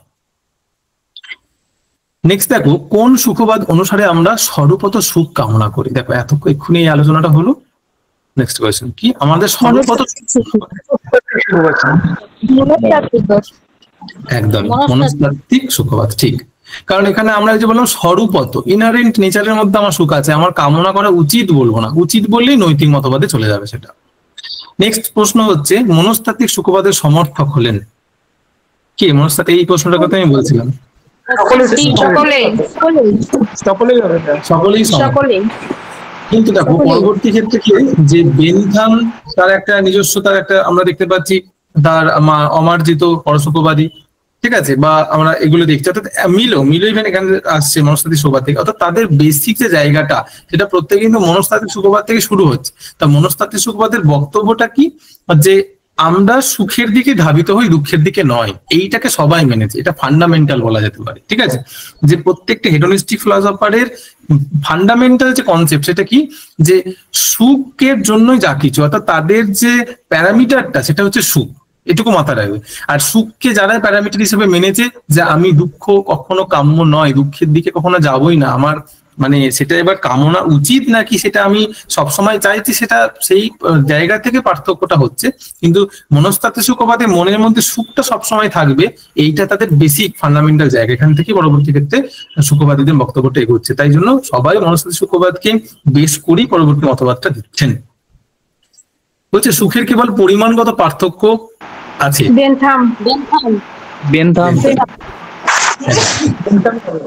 আর মিল কি করছে, সুখের গুণগত পার্থক্যকেও স্বীকার করছে। ঠিক। তারপরে প্রথম বলছে সর্বাধিক ব্যক্তি সর্বাধিক সুখ কামনাই নৈতিক আদর্শ হওয়া উচিত, এই মতবাদকে বলা হয় উপযোগবাদ। Maximum pleasure for the maximum people, তাই তো? সর্বাধিক ব্যক্তি সর্বাধিক সুখ, অর্থাৎ সবসময় যে কাজটাই করি না কেন সেটা আমাকে লক্ষ্য রাখতে হবে কিনা যে যাতে সর্বাধিক ম্যাক্সিমাম প্লেজার উৎপন্ন করে সেই কাজটা। আমি একটা উদাহরণ দিয়ে দেখবে যে তুমি তোমার ফোন, ঠিক আছে, এবার এখন আর এই জেনারেশন বা এই সময় ব্যাপারটা হয়তো এতটা কার্যকরী হবে না, কিন্তু মোটামুটি ভাবে যদি আমরা বছর 2016-17 আগে পর্যন্ত থাকি, অর্থাৎ যে সময় থেকে ট্যাব দেওয়াটা বন্ধ ছিল না, এখন তো ছেলে মেয়েদের হাতে তারা ফোনটা তারা অধিকার থেকে পায়, আর আমাদের কি হতো, ওটা আমাদের প্রাপ্য, মানে ছিনিয়ে নিতে হতো রেজাল্ট করে, ঠিক আছে, আবদার থেকে। কিন্তু এই সময় ব্যাপারটা তা নয়, স্কুল লাইফের গন্ডি পেরোলে এখন তো মানে সরকারি ভাবে আমরা এটা পাই, এটা আমাদের মানে অধিকার, মৌলিক অধিকার ট্যাব পাওয়া হাতে। তো যাই হোক, তো সেই সময় কি হতো যে ধরো আমার ফোন নেই, আমার পাশে আমার বন্ধুটা কিছু ভিডিও দেখছে বা সে কানে হেডফোন নিয়ে সে কিছু গান শুনছে, তো আমার একটা কি আমাদের কেমন লাগলো, একটা কেমনটা তৈরি হবে মনের মধ্যে, যে পাশে বসে অকওয়ার্ড ফিল হতো, পড়তে গিয়ে যার হাতে ফোন আছে বা কিছু, সেটা একটা আলাদা ব্যাপার ছিল। তো সেই জায়গায় তাহলে কি হয় যে আমি হেডফোনে গান শুনছি, সেই হেডফোনটাকে সরিয়ে দিয়ে না সে ওপেনলি মানে সে গানটা লাউডলি শুনছি, তাহলে সেই গান লাউড হলে একাধিক মানুষ শুনতে পারবে, অর্থাৎ জিনিসটা একই, এমবিও একই লাগছে, আমি রিচার্জও যা করেছি তাতেই খরচ তার জন্য অতিরিক্ত বেড়ে যাবে না, কিছুই না, কিন্তু সেই গানটা যখন একাধিক জন শুনতে পাচ্ছে, তার মানে কি যে ম্যাক্সিমাম প্লেজার। গান যদি আমার কাছে প্লেজারমেন্টের একটা বিষয় হয়, তাহলে হেডফোনে নিজের মতো শুধু শোনা আর সকলে মিলে শোনা, সেরকম ব্যাপারটা খানিকটা, ঠিক আছে, যে সেটা সর্বাধিক বা ম্যাক্সিমাম কতগুলো মানুষের ক্ষেত্রে সেটা সুকর হয়ে উঠতে পারে, এটার দিকে দৃষ্টি থেকে উপযোগবাদ কাজ করে। নেক্সট হচ্ছে সুখকলন তত্ত্ব, হেডোনিস্টিক ক্যালকুলাসের প্রবক্তা কে? বেনথাম। ঠিক, আচ্ছা, বেনথামের এই যে সপ্ত সুখকলন তত্ত্ব যেটা কি কি আছে, 7টা মনে আছে, বলতে পারবে? হ্যাঁ স্যার, তীব্রতা, স্থায়িত্ব, উপরতা, বিস্তৃতি, আর উর্বরতা, সম্প্রসারণ, বিশুদ্ধতা, নিশ্চয়তা, সার্ডিন, নৈকট্য, উর্বরতা, একদম উর্বরতা মানে তীব্রতা, স্থায়িত্ব, নিশ্চয়তা, তারপর হচ্ছে যে বিস্তৃতি, বিশুদ্ধি, নিকটবর্তিতা, এগুলো, ঠিক আছে। তীব্রতাটা মেন, মানে পরিমাণের দিক থেকে তীব্রতাটাকে কিন্তু কখনোই হাইড করা যাবে না। আচ্ছা, তারপর হচ্ছে যে নেক্সট কোয়েশ্চেন, বেনথাম ও মিলের পরশুখবাদের ভিত্তি কি? এই প্রশ্নটা একটু আগে বললাম, বলো বেনথাম ও মিলের পরশুখবাদের ভিত্তি কি? মনস্তাত্ত্বিক সুখবাদ। ঠিক, তো প্রত্যেকটা যে মত সেটা কিন্তু এই মনস্তাত্ত্বিক সুখবাদ থেকে আসছে, এটার জন্যই বলা হচ্ছে যে সেটা হচ্ছে তাদের মেন ভিত্তি বলা যেতে পারে, ঠিক আছে।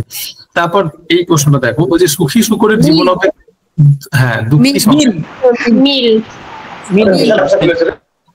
মিল, ঠিক। এই কথাটা কেন বলছে না, এটা যদি আমরা তার উপযোগবাদের দৃষ্টিভঙ্গি থেকে দেখি, যে অনেক বেশি কাম্য অর্থে যে এটা মানে ইউটিলিটির পার্সপেক্টিভ থেকে বিষয়টাকে বিচার করা যেতে পারে, যে সুখী শুকরের জীবন অপেক্ষা দুঃখী সক্রেটিসের জীবন অনেক বেশি কাম্য, কারণ সেখানে অ্যাকসেপ্টেন্স অনেক বেশি বা তার ইউটিলিটি অনেক বেশি, সেটা দুঃখী হোক কিন্তু তার থেকেও। নেক্সট হচ্ছে লিলি তার ইন্ট্রোডাকশন টু এথিক্স গ্রন্থে নৈতিক বিচারের কটি ধর্মের উল্লেখ করেছেন। কটি উল্লেখ করেছেন নৈতিক ধর্মের? 4টি। কি কি? মূল্য, বাধ্যবাধকতা আর নৈতিক আর বিষয়গত বৈধতা।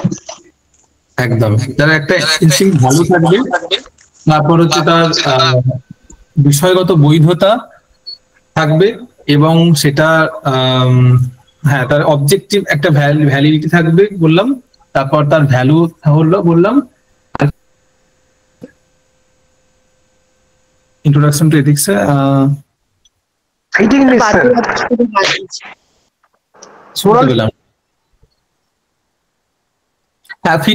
হ্যাঁ ঠিক ঠিক, মোরাল ফিটিংনেস থাকবে একটা, একদমই। তো এই চারটিকে আমরা বলছি এখানে, একদমই। আমি এই চারটে আমি প্রথমে এদিক ওদিক করে ফেলেছিলাম। প্রথমে বলা হচ্ছে ভ্যালু, ফার্স্টে হচ্ছে ভ্যালু থাকবে, অর্থাৎ তার একটা নিজস্ব শত মূল্য থাকবে সেটা, ঠিক আছে। তারপরে হচ্ছে তার একটা মোরাল ফিটিংনেস থাকবে সেটা, আর নেক্সট হচ্ছে তার একটা মানে তার অব্লিগেশন থাকবে, একটা বাধ্যবাধকতার জায়গা থাকবে, আর তার একটা অবজেক্টিভ, একটা তার ভ্যালিডিটি থাকবে তার একটা, অর্থাৎ সেটা সাবজেক্টিভ হবে না, সেটা অবজেক্টিভ হবে। সে কেউ মানব সত্য, আমি সত্য কথা বলি তাই না বলি, সত্য সত্যর জায়গায় ঠিক, সত্য একটা আদর্শ, সে সারা জীবন সত্য তার স্বধর্মী সে কিন্তু মূল্যবান হয়ে থাকবে, এইটাই বলা হচ্ছে। স্যার বাংলাতে একবার চারটি ক্লিয়ার করে বলে দিন।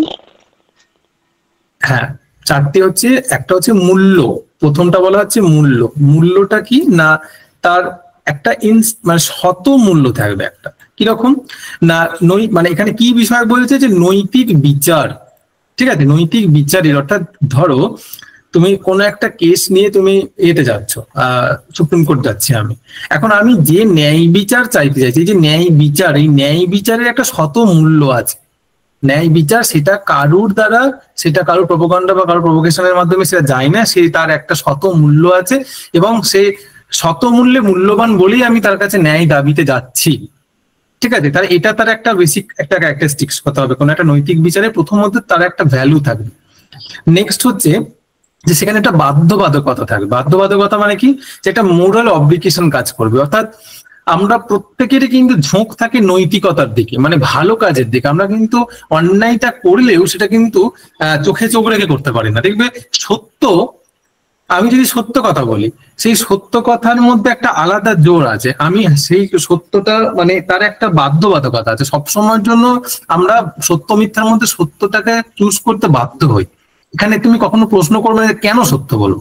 যদি তোমায় বলা হয় যে মানুষের মতো মানুষ হও, তুমি কিন্তু কখনো প্রশ্ন করবে না কেন মানুষ হবো, কেন অমানুষ হবো না, কেন জানোয়ার হবো না। অর্থাৎ আমার স্বরূপও তো আমরা সবসময় আমরা বাধ্য তবে একটা অদৃশ্য বাধ্যবাধকতা কাজ করে মোরাল হওয়ার ক্ষেত্রে, ইমোরালকে আমরা হতে চাই না। নেক্সট হচ্ছে মূল্য তার আছে, এবং তার একটা বাধ্যবাধকতা থাকে, এবং তার একটা মোরাল ফিটিংনেস বলা হচ্ছে। মোরাল ফিটিংনেস মানে কি, যে তার একটা মানে সামঞ্জস্য, হ্যাঁ নৈতিক একটা মানে সামঞ্জস্যতা, বা তার একটা মানে কিরকম এটা হতে পারে যে কি বলবো, এটা একটা উদাহরণ ধরে দিতে পারবে কেউ? যেমন ওর মারা গেছে, ওই ওটা কি ওকে বলা যাবে, এরকম টাইপের। আরেকটু ক্লিয়ার করো। যেমন কারো মা মারা গেছে, তাকে কি ওই ঘটনার সংবাদটা তাকেই দেয়া যাবে, না অন্য কারোর উদ্দেশ্যে তাকে নিয়ে যাওয়া যাবে? আচ্ছা আচ্ছা আচ্ছা, হ্যাঁ, মানে মোরাল ফিটিংনেস এখানে বলছে যে নৈতিক সামঞ্জস্য, মানে আমি কোনটা বেশি সুটেবল। দেখবে আমরা একটা এক্সাম্পল দিই, সেটা হচ্ছে যে মানে বন্ধা পুত্র, সে যদি কোনো মানে কোনো কিছুকে আঁকড়ে ধরে বাঁচতে চাইছে, ঠিক আছে, বা সে যদি তার সন্তান হারা বা শোকটা বা এই জাতীয় যদি হয়, সে যদি সেখানে বলতে চাইছে, এখন সেখানে মোরাল ফিটিংনেস বা সেখানে আমার নৈতিকভাবে আমি সত্য, আমার নৈতিকতা বা নৈতিক বিচারে আমি সত্যকে পেয়েছি, আমি সেখানে কি সত্যটা বলে দিলাম, তার কোনো একটা খারাপ ঘটনা বা কিছু সেটা আমি বলে দিলাম, সেটা আরো তাকে আঘাত প্রাপ্ত করলো বা কিছু হলো। অর্থাৎ সেখানে আমার সামঞ্জস্যপূর্ণতা, এইটাকে কিন্তু একটা অন্যতম ব্যাপার, যে কোথায় কোনটা মানে সেটা অ্যাডজাস্টেবল হবে। এই অ্যাডজাস্টেবিলিটিটা আমাদের বলা হচ্ছে নৈতিকতার ক্ষেত্রে, এটা অত্যন্ত গুরুত্বপূর্ণ। যেমন আমি একটা উদাহরণ দিয়েছিলাম, দেখবে যে ওই সাধু ব্যক্তি যে তাকে আশ্রয় দিয়েছিল এবং সে সত্যবাদী ছিল, তো সে যদি সত্য কথাটাকে সবসময় ধরে রেখে এসে বলে দিল যে আমার ঘরে এসে লুকিয়ে বসে আছে, তাহলে কি করলো, তাকে এসে ধরে সবাই মেরে দিল।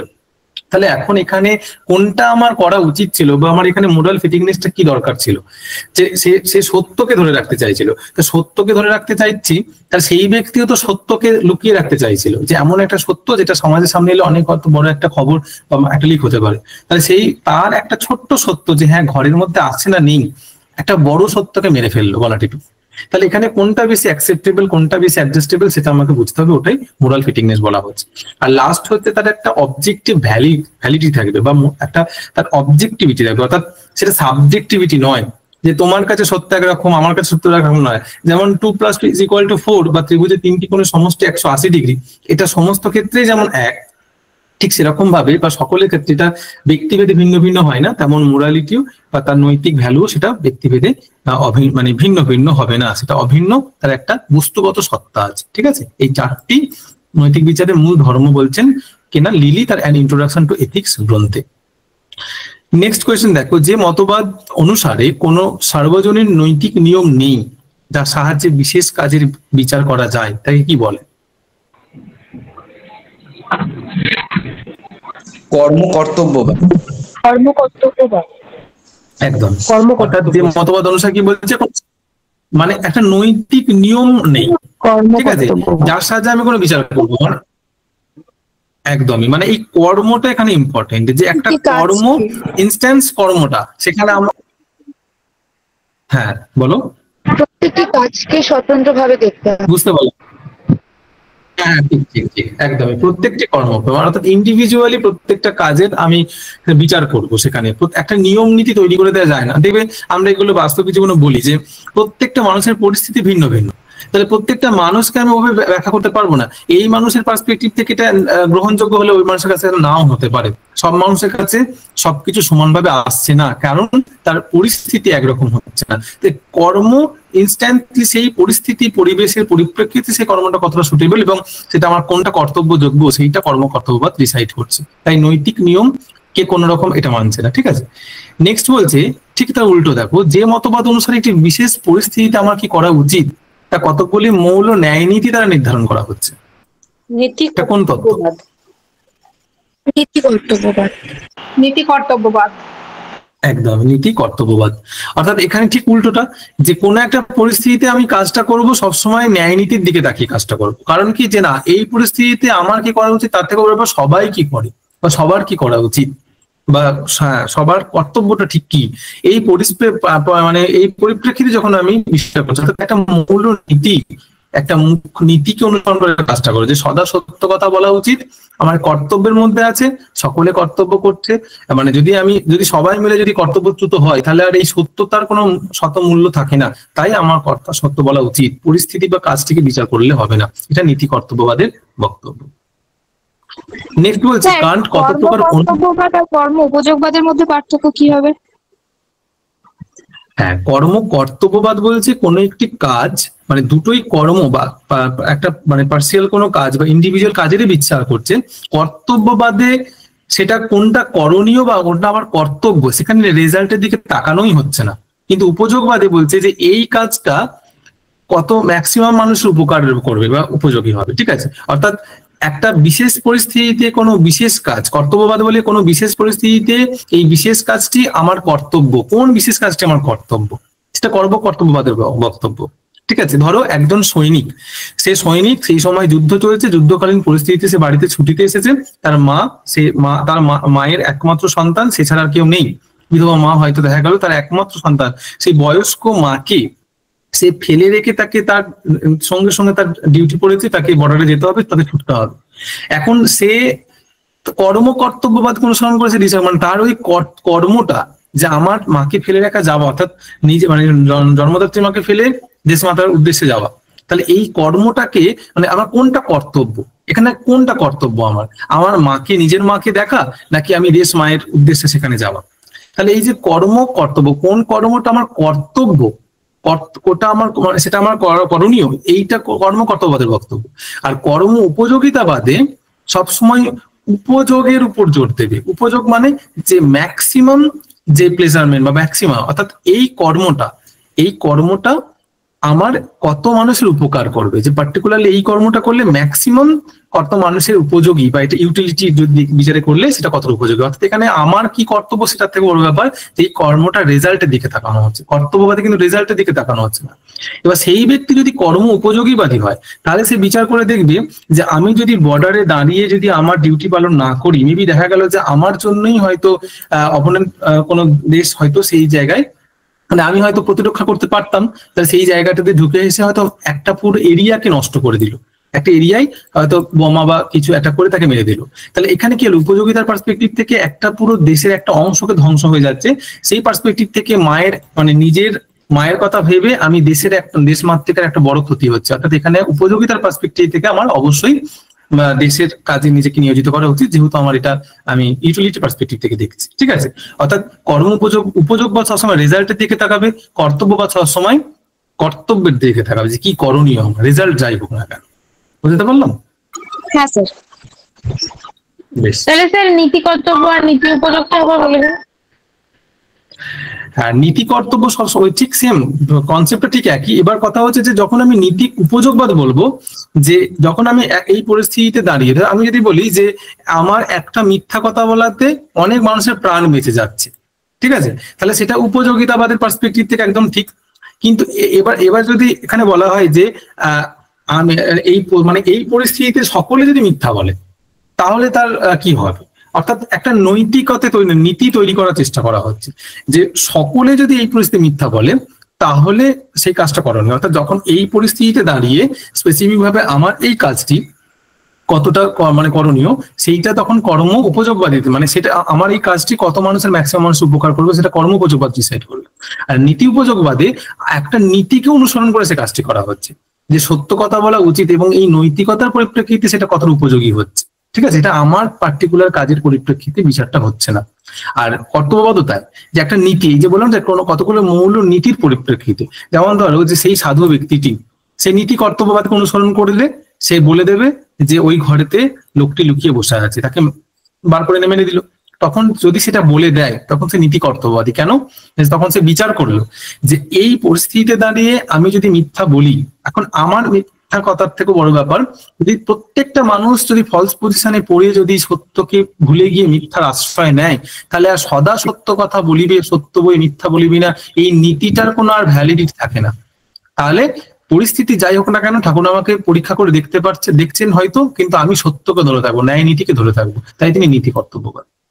ঠিক আছে, তাহলে কর্তব্যবাদে নীতি বা উপযোগবাদী নীতি যাই হোক না কেন, নীতি মানে একটা কতগুলো মানে সেটা ইউনিভার্সালি বিষয়টাকে বিচার করবে, পার্টিকুলারলি নয়। আর কর্তব্য হোক বা উপযোগবাদে সেখানে একটা পার্সিয়াল বা ইন্ডিভিজুয়াল কর্মকে বিচার করা হবে, এটুকু মাথায় রাখবে শুধু।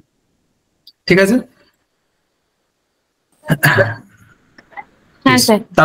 তারপরে কোয়েশ্চেনে যাই, বলছে কান্ট কত প্রকার? হ্যাঁ, অনুজ্ঞা মানছে। কি কি অনুজ্ঞা বলো?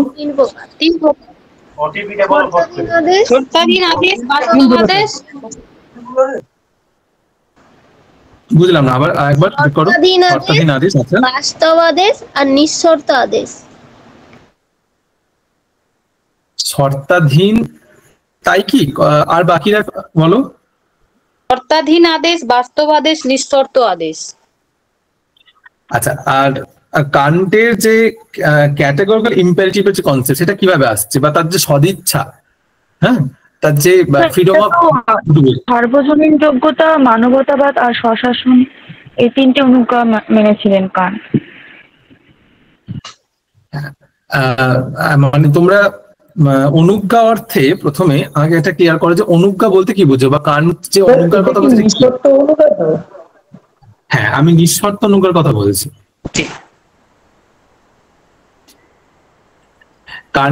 কান্ট কত প্রকার, তোমরা যেটা বলছো সেটা ঠিক, আমি এটাকে ভুল বলছি না, কিন্তু বিষয়টা হচ্ছে যে কান্ট যদি নিঃশর্ত অনুজ্ঞা বা তার ক্যাটেগরিক্যাল ইম্পারেটিভ প্রসঙ্গে যদি আমরা দেখি, সেখানে আমরা মানে তার তিন প্রকার তো ঠিক অবশ্যই, কিন্তু আমরা মানে আরো তিনটে কনসেপ্ট পাচ্ছি তার সাথে। একটা কি হচ্ছে না, তার সদিচ্ছা বা গুড উইল, ঠিক আছে, আর একটা হচ্ছে তার রিজন কথা বলছে, এবং নৈতিক মতবাদ অনুসারে আমি পাচ্ছি। হ্যাঁ, মানে তার যে অনুজ্ঞান, তার নৈতিক অনুজ্ঞার ক্ষেত্রে আমরা এটাকে দেখতে পাচ্ছি যে তিনি তিন প্রকার নৈতিক অনুজ্ঞার কথা বলছেন, এবং সেটা হচ্ছে নিঃশর্ত। ঠিক আছে, ক্যাটাগরিক্যাল ইম্পারেটিভ নেওয়া হয়েছে যে শর্তহীন অনুজ্ঞা। এইগুলো মানে এটা 3 প্রকারই, সংখ্যাটা 3 প্রকারই একদমই।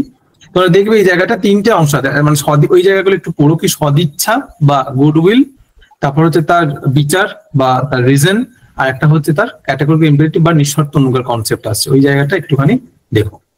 মানে আনসারটা 3ই হবে। সদিচ্ছাই একমাত্র সৎ, এই কথাটা কে বলছেন? স্যার সদিচ্ছা, বিচার, আর একটা কি বললেন? নিঃশর্ত অনুজ্ঞা যেটা বলছেন। সদিচ্ছা, বিচার আর নিঃশর্ত অনুজ্ঞা। হ্যাঁ, মানে ক্যাটাগরিক্যাল ইম্পারেটিভ যেটা বলছি আমরা, শর্তহীন যেটা। আচ্ছা, এটা হলো সদিচ্ছা একমাত্র সৎ হচ্ছে, হ্যাঁ কান্ট একদম। আচ্ছা তা বলছে তোমার করা উচিত মানে তুমি করতে পারো, এটা কার উক্তি? কান্ট। একদম ঠিক, কান্ট। ইচ্ছার উপর ভিত্তি করে ইউথেনেসিয়াকে কয় ভাগে ভাগ করা যায়? 3 ভাগে স্যার। 3 ভাগে। ভলেন্টারি, ইনভলেন্টারি, নন ভলেন্টারি। একদম ঠিক, ভলেন্টারি, ইনভলেন্টারি, নন ভলেন্টারি। আচ্ছা, প্র্যাকটিক্যাল এথিক্স এর রচয়িতাকে? Peter singer. একদম। তাবা বলছি যখন চিকিৎসক মৃত্যু পথযাত্রী চিকিৎসা বন্ধ করে তার মৃত্যুকে ত্বরান্বিত করেন, তাকে কি বলা হয়? প্রিয় সৌজন্য হত্যা। নিষ্ক্রিয় সৌজন্য হত্যা। মানে প্যাসিভ ইউথেনেসিয়া, তাই তো? আচ্ছা, তাহলে অ্যাক্টিভ ইউথেনেসিয়াটা কি? সক্রিয় সৌজন্য হত্যাটা কি? ইনজেকশন দিয়ে বা কোনো মানে ডাইরেক্ট কোনো ওষুধ প্রয়োগ করে, মানে প্রাণঘাতের ওষুধ প্রয়োগ করে অথবা ইনজেকশন দিয়ে। নিষ্ক্রিয় মানে তার এইডস গুলো বা তার যা যা চিকিৎসা পথ উপায়টাকে বন্ধ করে দেওয়া, ভেন্টিলেশন থেকে বার করে দেওয়া বা জেনারেল বেডে দিয়ে দেওয়া বা অক্সিজেন সাপ্লাই না করা, প্রোভাইড না করা, এগুলো। আর ঐচ্ছিক সৌজন্য হত্যাটা কি?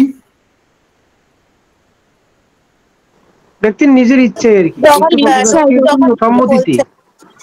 ভলেন্টারি সম্মতি থাকবে, ঠিক একদম। ইউথেনেসিয়া শব্দটি কোন শব্দ? ইউথেনেসিয়াটা আসছে কোন শব্দ থেকে? জার্মান, ল্যাটিন, ল্যাটিন শব্দ কি? গ্রিক শব্দ। ল্যাটিন না গ্রিক? গ্রিক শব্দ। এটা গ্রিক শব্দ, স্যার সরি। গ্রিক শব্দ স্যার। গ্রিক শব্দ লেখা আছে, ঠিক। আচ্ছা, বলছে রোগীর সিদ্ধান্ত নেওয়ার ক্ষমতা থাকা সত্ত্বেও যখন তাকে জিজ্ঞাসা না করে মেরে ফেলা হয়, তাই কি বলা হয়?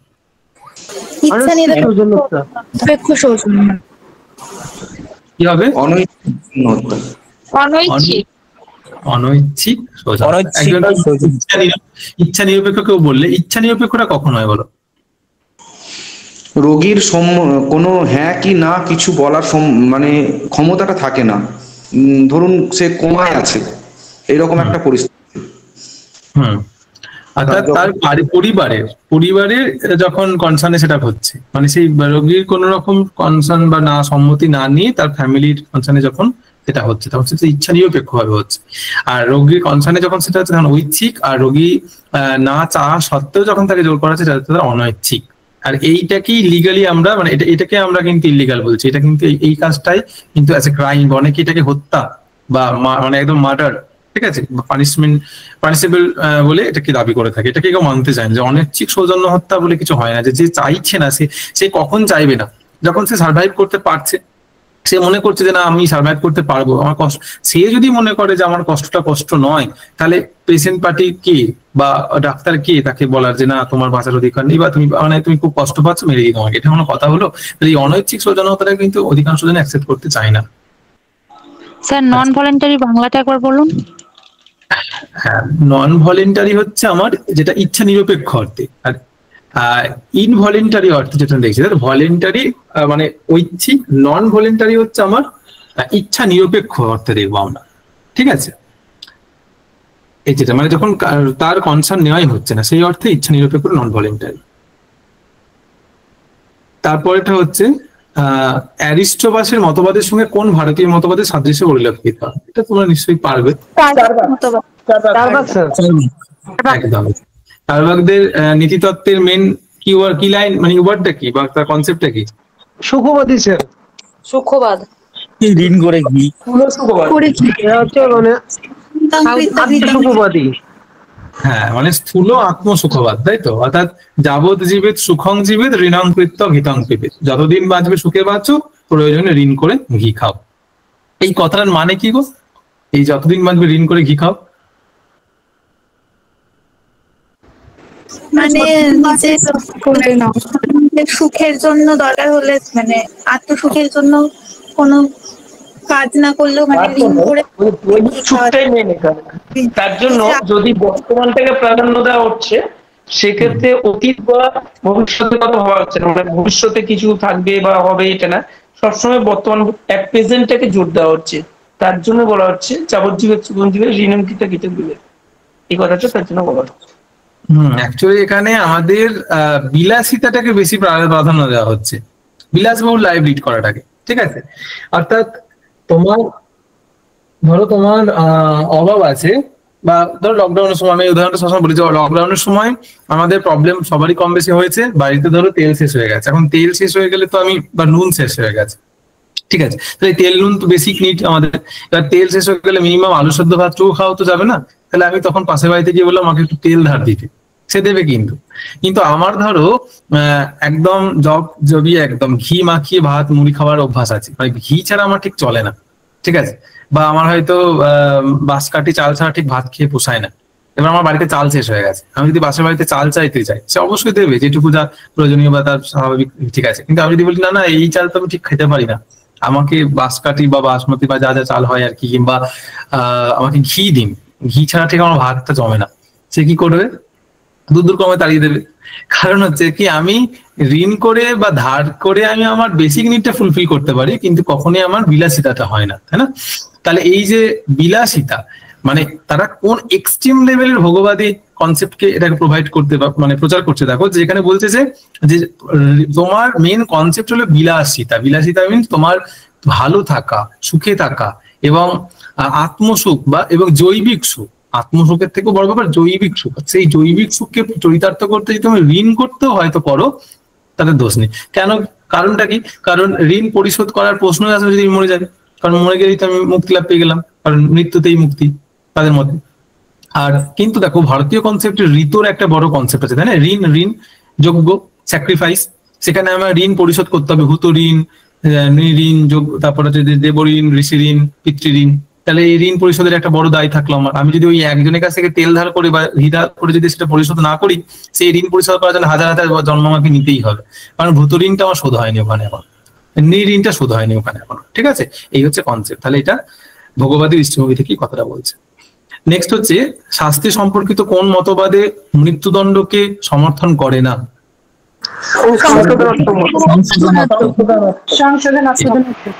অলরেডি আমরা আগের দিন একদম এটা এক্সপ্লেন করেছিলাম কেন করে না। কারণ যদি আমি ধরো একটা বাচ্চা শিশু বলবো না, ধরো একটা 18-19 বছরের একটা ছেলে, সে কোনোভাবে হয়তো কোনো কিছু, সে একটা কিছু মানে খারাপ কাজ করলো। এখন সে কিছু খারাপ কাজ, বা সে চুরি করা, বা কারোর মানে তাকে মানে কি বলবো, তাকে ইউজ করে হয়তো কোনো বড় কোনো ক্রিমিনাল কোনো একটা, বা আরো বেটার বলা যায় ধরো সে কোনো unethical hacker, as a hacker হলো। এখনকার ছেলেরা এত অ্যাডভান্স ফোন টোনের সাথে বা কিছুতে, তো সেখানে আমি জাস্ট একটা এক্সাম্পল বলছি। মানে পড়ানোর সূত্রে 11-12 একটি ছেলে, হ্যাঁ, সে এত মানে এইসবের সাথে পটু, একদিন আমার নাম্বারটাতে মানে পড়ছে, ইনস্ট্যান্স পড়ছে বসে ব্যাচে, তার মধ্যে হঠাৎ করে দেখছি আমার ফোনে না বারবার মেসেজ ঢুকছে। মানে সে ব্যাংক থেকে যেমন মেসেজ আসে যে your bank account has been credited something এরকম, বা ডেবিটেড, এরকম সমানে ক্রেডিট ডেবিটেড করে কিন্তু মেসেজ ঢুকেই যাচ্ছে, টিং করে ঢুকেই যাচ্ছে। তো আমি ভীষণ ভয় পেয়ে গেছি, কি ব্যাপারটা হলো, এটা তো আমি মাথায় ঢুকছে না গো। মানে ফোনের দিকে তাকিয়ে কাঁচা মুখ করে খালি চেক করে যাচ্ছি, আর ওটা বসে বসে একটু হেসে যাচ্ছে, আমার হাসি করছে, ঠিক আছে যে আমি নিজেদের কারণে হাসি। পরে ব্যাপারটা বুঝছি কিনা এরকম একটা কিছু করা যায়, মানে এগুলো আমি এখনো জানি না, বুঝি না যে কিভাবে করা যায়, যে ওইটা কি একটা অন করে দিলে আমার ফোনটার সাথে, যেমন ভাবে আমরা হোয়াটসঅ্যাপে যেমন আমরা করি না, ওই কিউআর কোড স্ক্যান করে নিয়ে সেটা আমরা লিঙ্ক করে নিচ্ছি, এমন ভাবে কিছু একটা লিঙ্ক করে ফেলছে, তো সেখানে অটোমেটিক ওটা আসতে থাকবে। এটা ভয় খাওয়ানো এক প্রকারের কিছু কারণ, যতক্ষণ ও নিজেদেরকে অফ করবে এটা চলতেই থাকবে। তাহলে এই যে একটা এগুলো এক প্রকার হ্যাকার, মানে হ্যাকিং করছে আমার অ্যাকাউন্টটাকে বা আমার এটাকে। কিন্তু এখানে যখন এটা আনএথিক্যাল ওয়েতে কিছু করছে, তো সে যদি তাকে আমি এখন বড় কোনো মৃত্যুদণ্ডের মতো বড় শাস্তি দিয়ে দিলাম, যে এত বড় একটা সে ইয়ে করেছে, আমার দেশের কোনো খবর সে বাইরের কোনো দেশে প্রচার করছে, কিন্তু তাকে আমি তার পড়ে থাকা আরো যে 50-60টা বছর বা তার একটা সামনে ভবিষ্যৎ সেটাকে ধ্বংস করে দেওয়া হবে, তাকে মৃত্যুদণ্ড দিয়ে দিই। তাকে সংশোধন করার জন্য তাকে কারাদণ্ডে পাঠাও, যা খুশি করো, কিন্তু তাকে মৃত্যু দিও না। তাহলে তার আরো বেটার লাইফ হয়তো লিড করতে পারতো, সেটাকে নষ্ট করে দেওয়া হবে। ঠিক আছে, সেই জন্য সংশোধনাত্মক মতবাদ কখনো মৃত্যুদণ্ডকে সাপোর্ট করবে না। নেক্সট বলছে কোন নীতিবিজ্ঞানী আন্তর্নিয়ন্ত্রণে বিশ্বাসী? মিল। একদম মিল। মিল। ঠিক, আন্তর্নিয়ন্ত্রণে বিশ্বাসী হচ্ছে মিল। আচ্ছা, তারপরে দেখো বলছে চোখে আলো পড়ার সাথে চোখ বন্ধ করা কোন ধরনের নৈতিক ক্রিয়া? অনৈতিক, অনৈতিক, অনৈতিক ক্রিয়া। অনৈতিক ক্রিয়া, এটা অভ্যাসজাত নয়। হ্যাঁ, কারণ অভ্যাস ব্যাপারটা আলাদা। এখানে অনৈতিক অর্থে কি, যে এটা আমার অনৈচ্ছিক, এটা আমার ইচ্ছার উপর নির্ভর করছে না। ঠিক আছে, তো সেই জন্য এটা অবশ্যই অনৈতিক ক্রিয়া হবে। তারপর বলছে পরিবেশ নীতিবিদ্যা কি নিয়ে আলোচনা করে? পরিবেশ নীতিবিদ্যার আলোচ্য বিষয় কি? প্রকৃতি ও জীব জগতে মানবিক জীব জগতে মানবিক কর্তব্য। অপশন খ। ঠিক। তাহলে বলছে ইকোসেন্ট্রিজম ধারণাটি কে বোঝায়, কি বোঝায়? ইকোসেন্ট্রিজম বলতে কি বোঝায়? পরিবেশ কেন্দ্রিক চিন্তাভাবনা। পরিবেশ কেন্দ্রিক। তাহলে মানব পরিবেশ কেন্দ্রিক মানব কেন্দ্রিকতাবাদের কি বলা হয়? মানব কেন্দ্রিকতা অ্যানথ্রোপোসেন্ট্রিক। একদম বেশ। পরিবেশের কেন্দ্র, তাহলে এই অপশন হচ্ছে গ বা সি, যেটা ইকোসেন্ট্রিজম বলতে আমরা পরিবেশ কেন্দ্রিক চিন্তা ভাবনাকে বুঝলাম। ল্যান্ড এথিক্স এর প্রবক্তাকে? Aldo Leopold. Aldo Leopold. Aldo Leopold sir. ঠিক, ল্যান্ড এথিক্স এর প্রবক্তা। নেক্সট হচ্ছে স্বেচ্ছা মৃত্যুর পক্ষে প্রধান যুক্তিটা কি? যন্ত্রণা থেকে মুক্তি। ঠিক, এখানে প্রত্যেকটাই হয়তো মানে মতবাদ বা সপক্ষে যুক্তি, ধর্মীয় বিধান, চিকিৎসা, মানে ব্যয় বা সামাজিক মর্যাদা, কিন্তু যন্ত্রণা থেকে মুক্তিটা প্রধান। ঠিক আছে, মানে এটা মেন ফার্স্ট ক্রাইটেরিয়া, যে তার যন্ত্রণা থেকে মুক্তিটাই তাকে মেন বলা হয়। তারপর হচ্ছে সাইলেন্ট স্প্রিং বইটির লেখক কে? Rachel Carson. আচ্ছা, এই সাইলেন্ট স্প্রিংটা কি নিয়ে লেখা বলতে হবে তো? সাইলেন্ট স্প্রিং বিষয়বস্তু কি? কীটনাশকের প্রভাবে যে পরিবেশে যে ক্ষতি হয় সেটাই। বাহ, একদম ঠিক, কীটনাশকের প্রভাবে পরিবেশের ক্ষতি। এই নামকরণটা সাইলেন্ট স্প্রিং কেন হলো? নামকরণের সার্থকতা বলতে পারবে কি, এটা বোঝাতে চাইছি?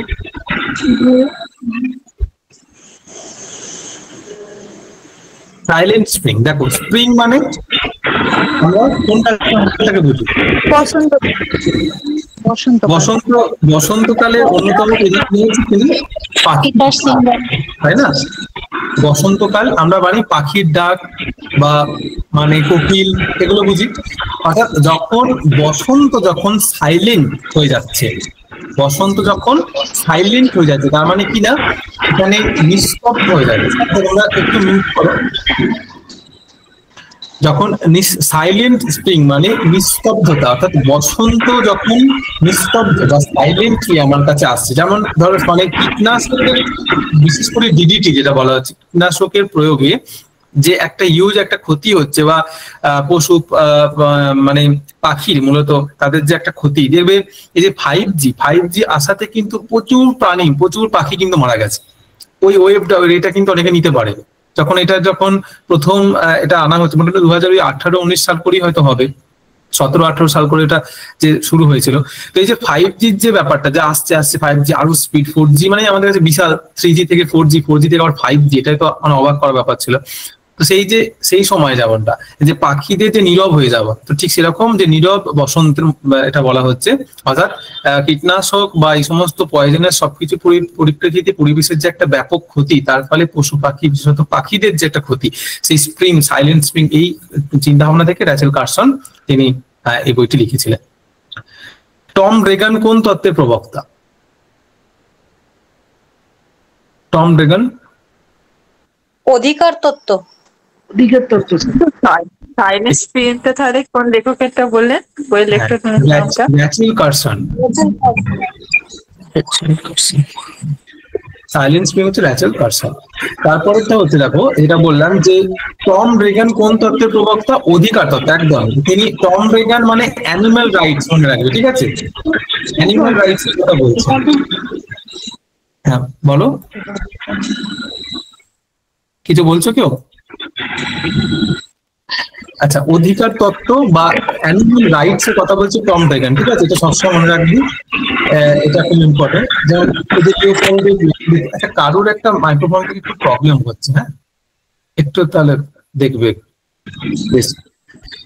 অ্যানিম্যাল রাইটস সেটা আমরা টম রেগানকে সবসময় মনে রাখবে, ওই অধিকার তত্ত্ব বা অ্যানিম্যাল মূলত। এবার এই অ্যানিম্যাল রাইটস যে কথাটা সেটা মূলত কি বলতে চাইছে, যে প্রাণীদের যে অধিকার, তাদের যে শত মূল্য আছে সেটার উপর জোর দিচ্ছে, যে শুধুমাত্র মানব কেন্দ্রিকতাবাদ নয়। এইখান থেকে এই কোয়েশ্চেনটা, সেটা খুব ইম্পর্টেন্ট একটা জায়গা, যে এর স্পেসিসিজমের বলতে কি বোঝায়? স্পেসিসিজমটা কি বলো? বন্যপ্রাণী সংরক্ষণ। বন্যপ্রাণী সংরক্ষণ না, একদমই না।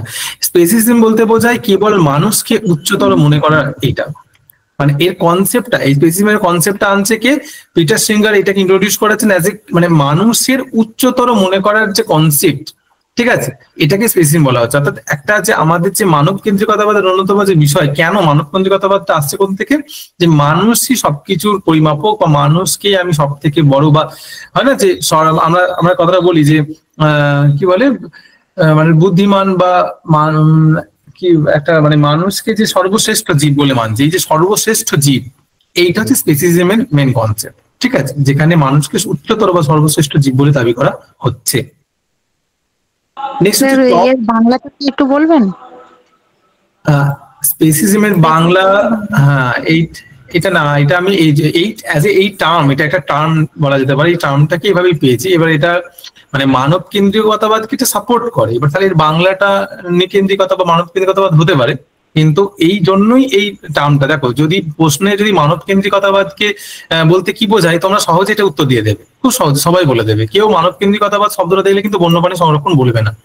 কিন্তু এই যে স্পেসিসিজম, এই কনসেপ্টটা থেকেই মানুষের উচ্চতর মনে করা, এই জন্যই এই টার্মটা, এবং এই টার্ম হিসাবে ব্যাপারটা সবসময় দেখা গেছে, দেখি আর কি। তাই জন্য এটা আলাদাভাবে বাংলা করা যাবে, তবে এটা সমার্থক হতে পারে ওই মানব কেন্দ্রিকতাবাদেরই সমার্থক, ঠিক আছে? টম রেগানের মতে পশুদের অধিকার থাকা উচিত, এই কনসেপ্টটা খুব ইম্পর্টেন্ট। টম রেগানের মতে পশুদের অধিকার থাকা উচিত, কারণ তারা মানুষের অধীন,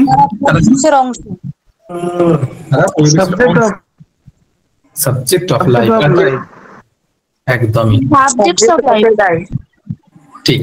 মানে এই যে তিনি বলছেন, তার অ্যানিমাল রাইটস প্রসঙ্গে কথা বলছেন, যে প্রাণীরাও যে সাবজেক্ট অফ মানে লাইফ, তারা যে চেতনার অংশ, তাদেরকে মানুষ মানে মানুষ বলে না, তাদেরকে অন্তত চেতন বলে বিবেচনা করা।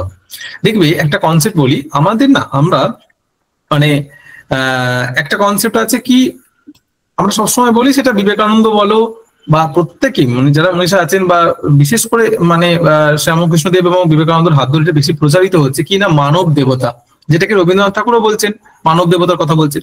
এই যে মানুষকে দেবতা বলে বিবেচনা করা, যে মানুষই দেবতা। এখন প্রশ্ন হলো যে মানুষকে যে দেবতা বলবে, সেই জায়গা তো দূর, মানুষকে আগে মানুষ ভাবো, প্রথম কথা, ঠিক আছে? মানুষকে আগে মানুষ ভাবো। তারও নিচে আর একটা স্টেপ আছে, যে মানুষকে মানুষ আমরা ভাবি না, মানুষকে দেবতা ভাবা তো দূরের কথা, মানুষকে মানুষই ভাবি না। আমরা কি ভাবি বলতো? মানুষকে একটা মেটেরিয়াল ভাবি, মানুষকে আমরা একটা পণ্য বা একটা বস্তু ভাবি। কিরকম একটা উদাহরণ দেবো, ধরো তুমি রাস্তা দিয়ে যাচ্ছ, পাশ দিয়ে তোমার একটা টোটো বেরিয়ে যাচ্ছে, তুমি চিৎকার করে কি বলবে? টোটো টোটো টোটো করে চিৎকার করছো তুমি, আর টোটোটা তোমার জন্য দাঁড়াবে? টোটোটা তোমার জন্য দাঁড়াবে কি? সারাটা কে দেবে? টোটো সারা দেবে? দেখো, কিন্তু আমরা কিন্তু ব্যক্তিটাকে আমি টোটোর সাথে কিন্তু মিলিয়ে ফেলেছি। ধরো তুমি ট্রেনে যাচ্ছ, প্রচন্ড খিদে পেয়েছে, অনেকটা দূরে ঝালমুড়ি বিক্রি করছে, ঝালমুড়ি করে ডাকছো। বা হয়তো কেউ হেয়ার মানে যে যেটা বিক্রি করে, তুমি যে তাকে কি বলে ডাকছো? এই আম, লেবু, যাকে যে যেটা বিক্রি করে তাকে সেই নামে ডাকছো, যে এদিকে এসো কি না, তুমি তাকে অর্থাৎ অন্যের সঙ্গে মিলিয়ে ফেলেছি আমি তাকে। তার হিউম্যান যে তার যে সেলফ একটা তার এক্সিস্টেন্স আছে, তাকে as a subject of life এই রূপে আমি দেখছি না। ঠিক এই কনসেপ্টটাকে টম ডেকান পশুদের ক্ষেত্রে আনছে, যে তুমি পশু মানুষকে একমাত্র সাবজেক্ট অফ লাইফ বলে বিবেচনা করলে হবে না, যে মানুষেরই একমাত্র প্রাণ আছে তা নয়, পশুরও প্রাণ আছে। তাহলে এই লাইফটা এর কিন্তু একচ্ছত্র অধিকার কেবল মানুষের নয়, তাই সাবজেক্ট অফ লাইফ এইটা বিবেচনা করে পশুকে তোমাকে বাঁচাতে হবে। ঠিক আছে, এটা খুব ইম্পর্টেন্ট একটা জায়গা। তারপর বলছে কান্টের মতে সৎ কাজ কোনটি? কান্টের মতে সৎ কাজ কোনটি? একদম কর্তব্য বোধ থেকে যে কাজটি করা হচ্ছে, ঠিক, এটা আমরা এর আগে বহু আলোচনায় পেয়েছি। তারপর বলছে লক্ষ্য বস্তুর সাথে ফলাফল যুক্ত হলে তাকে কি বলে? তাই তো, উদ্দেশ্য আর অভিপ্রায় আমরা জানি। উদ্দেশ্য হচ্ছে কেবলমাত্র লক্ষ্য বস্তুর ধারণা, আর অভিপ্রায় হচ্ছে লক্ষ্য বস্তুর ধারণা প্লাস তাকে লাভ করার উপায় প্লাস সেটা ফলাফল, তাই তো? এই তিনটে মিলে হয় একটা লক্ষ্য বস্তু ধারণা। আমি যেটা তোমাদের উদাহরণ দিয়েছিলাম, তুমি এসএলএসটিটা সবার লক্ষ্য বস্তু, কিন্তু তাকে পাওয়ার জন্য উপায়টা কি, কোন ধরনের পড়াশোনা কোন ধরনের স্টাডি করে আমি পাবো, এবং রেজাল্টটাও আমার জানা আছে। এই তিনটে মিলে যখন তুমি করছো, তার মানে তুমি কনসাসলি ব্যাপারটা করছো, তোমার এটা ইন্টেনশনালি তুমি এসএলএসটির জন্য খাটছো। আর যার মোটিভ হচ্ছে সে ধরো একটা সেক্টর, একটা বড় কোনো একটা সেক্টর কিছু একটা কাজ করে, বা তার একটা মানে পার্সোনাল লাইফ আছে, সে অলরেডি সে প্রফেশনাল লাইফ লিড করছে, সেখান থেকে সে এমএ বিএড বলে সে ফর্ম ফিল আপ করে দিল, তার উদ্দেশ্য কেবলমাত্র এসএলএসটি, সে কিন্তু অভিপ্রায় বশত কাজটা করছে না। ঠিক আছে, তাহলে লক্ষ্য বস্তুর সাথে যখন ফলাফল যুক্ত হয়ে যাবে, রেজাল্ট আমার জানা থাকবে বা ক্লিয়ার, এবং তার উপায়টাও জানা থাকবে, তখন সেটা হয়ে যাবে অভিপ্রায়। নেক্সট হচ্ছে a good motive with bad result. এই ক্ষেত্রে কোন নীতিবাদ কাজটিকে নৈতিক বলবে? A good motive with bad result, কর্তব্যবাদ। একদম কর্তব্যবাদ, তাই তো? কি বলছে যে গুড মোটিভ, একটা ভালো উদ্দেশ্যে কাজটা করছি আমি, সেখানে রেজাল্ট যাই হোক না কেন। অর্থাৎ এই যে ব্যাড রেজাল্ট, মানে রেজাল্টের দিকে আমি তাকালামই না, তার মানে কি যে আমি উপযোগবাদী নয়।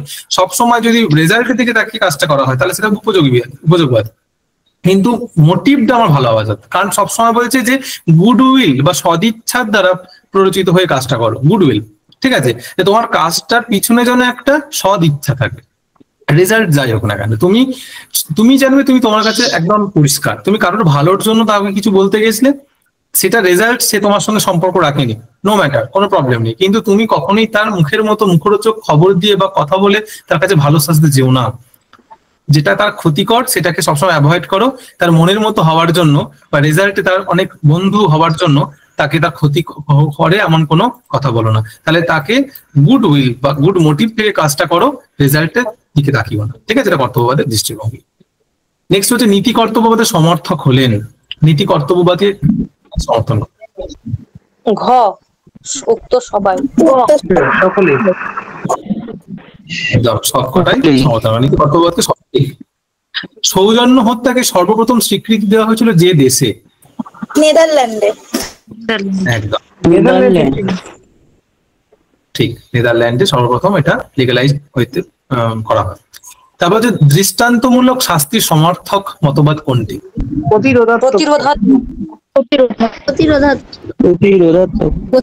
ঠিক, দৃষ্টান্ত দেখলেই প্রতিরোধাত্মক। দৃষ্টান্ত মানে প্রতিরোধাত্মক। ভার্চু এথিক্স কার সাথে সম্পর্কিত? Virtue ethics virtue ethics.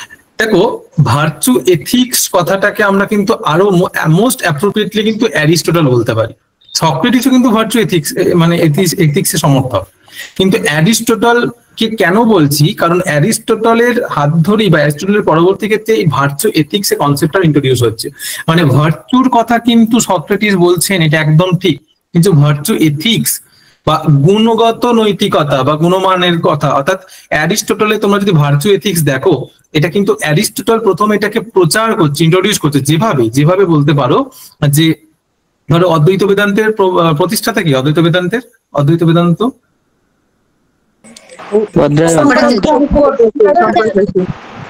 তাই অদ্বৈত বেদান্তের প্রতিষ্ঠা শঙ্করাচার্য।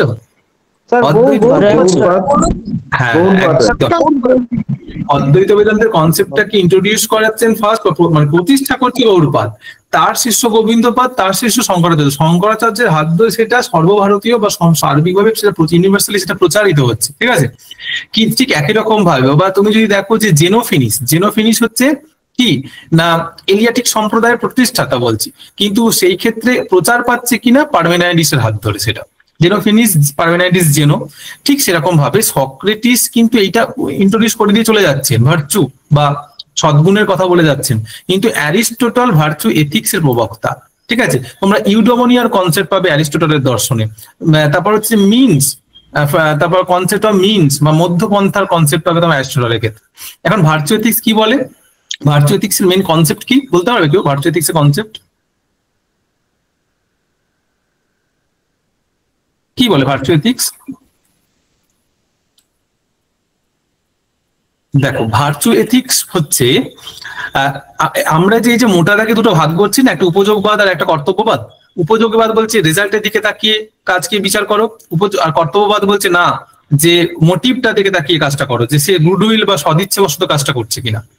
কিন্তু ভার্চু এথিক্স এই দুটোকেই কিন্তু খণ্ডন করে দিলেন, এটাকে কিন্তু অ্যাকসেপ্ট করলেন না। ভার্চু এথিক্সিয়ান যারা এটা সমর্থক তারা বলছেন মূলত অ্যান্ডসকম, নামটা মনে রাখবে, অ্যান্ডসকম ইনি হচ্ছেন ভার্চু এথিক্স এর প্রবক্তা। অ্যারিস্টটল ভার্চু এথিক্স এর কনসেপ্ট আনছে এবং এই ভার্চু এথিক্স কে পরবর্তী ক্ষেত্রে আবার নতুন ভাবে ইন্ট্রোডিউস করেছে অ্যান্ডসকম, যে এই অনুসরণ এবং ইউডোমোনিয়ার। হ্যাঁ বলুন, অ্যান্ডসকম মানে বাংলায় উচ্চারণ করে যদি লিখি আমরা ওয়াই রফলা আঁকা মধ্য নয় ডয় দন্তস্বয় হসন্ত কম হয়, ওইভাবে লেখা যেতে পারে।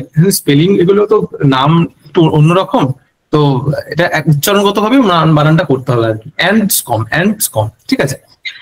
ভার্চু এথিক্স, এই ভার্চু এথিক্স কে আমরা দেখছি যে এখানে কি বলছে যে কর্তব্যবাদকে আমরা না তো উপযোগবাদ না কর্তব্যবাদ কোনোটাকেই আমরা সমর্থন করছে না। তারা কি বলছে এর ঊর্ধ্বে গিয়ে বলছে মানুষটা কেমন বিচার করে।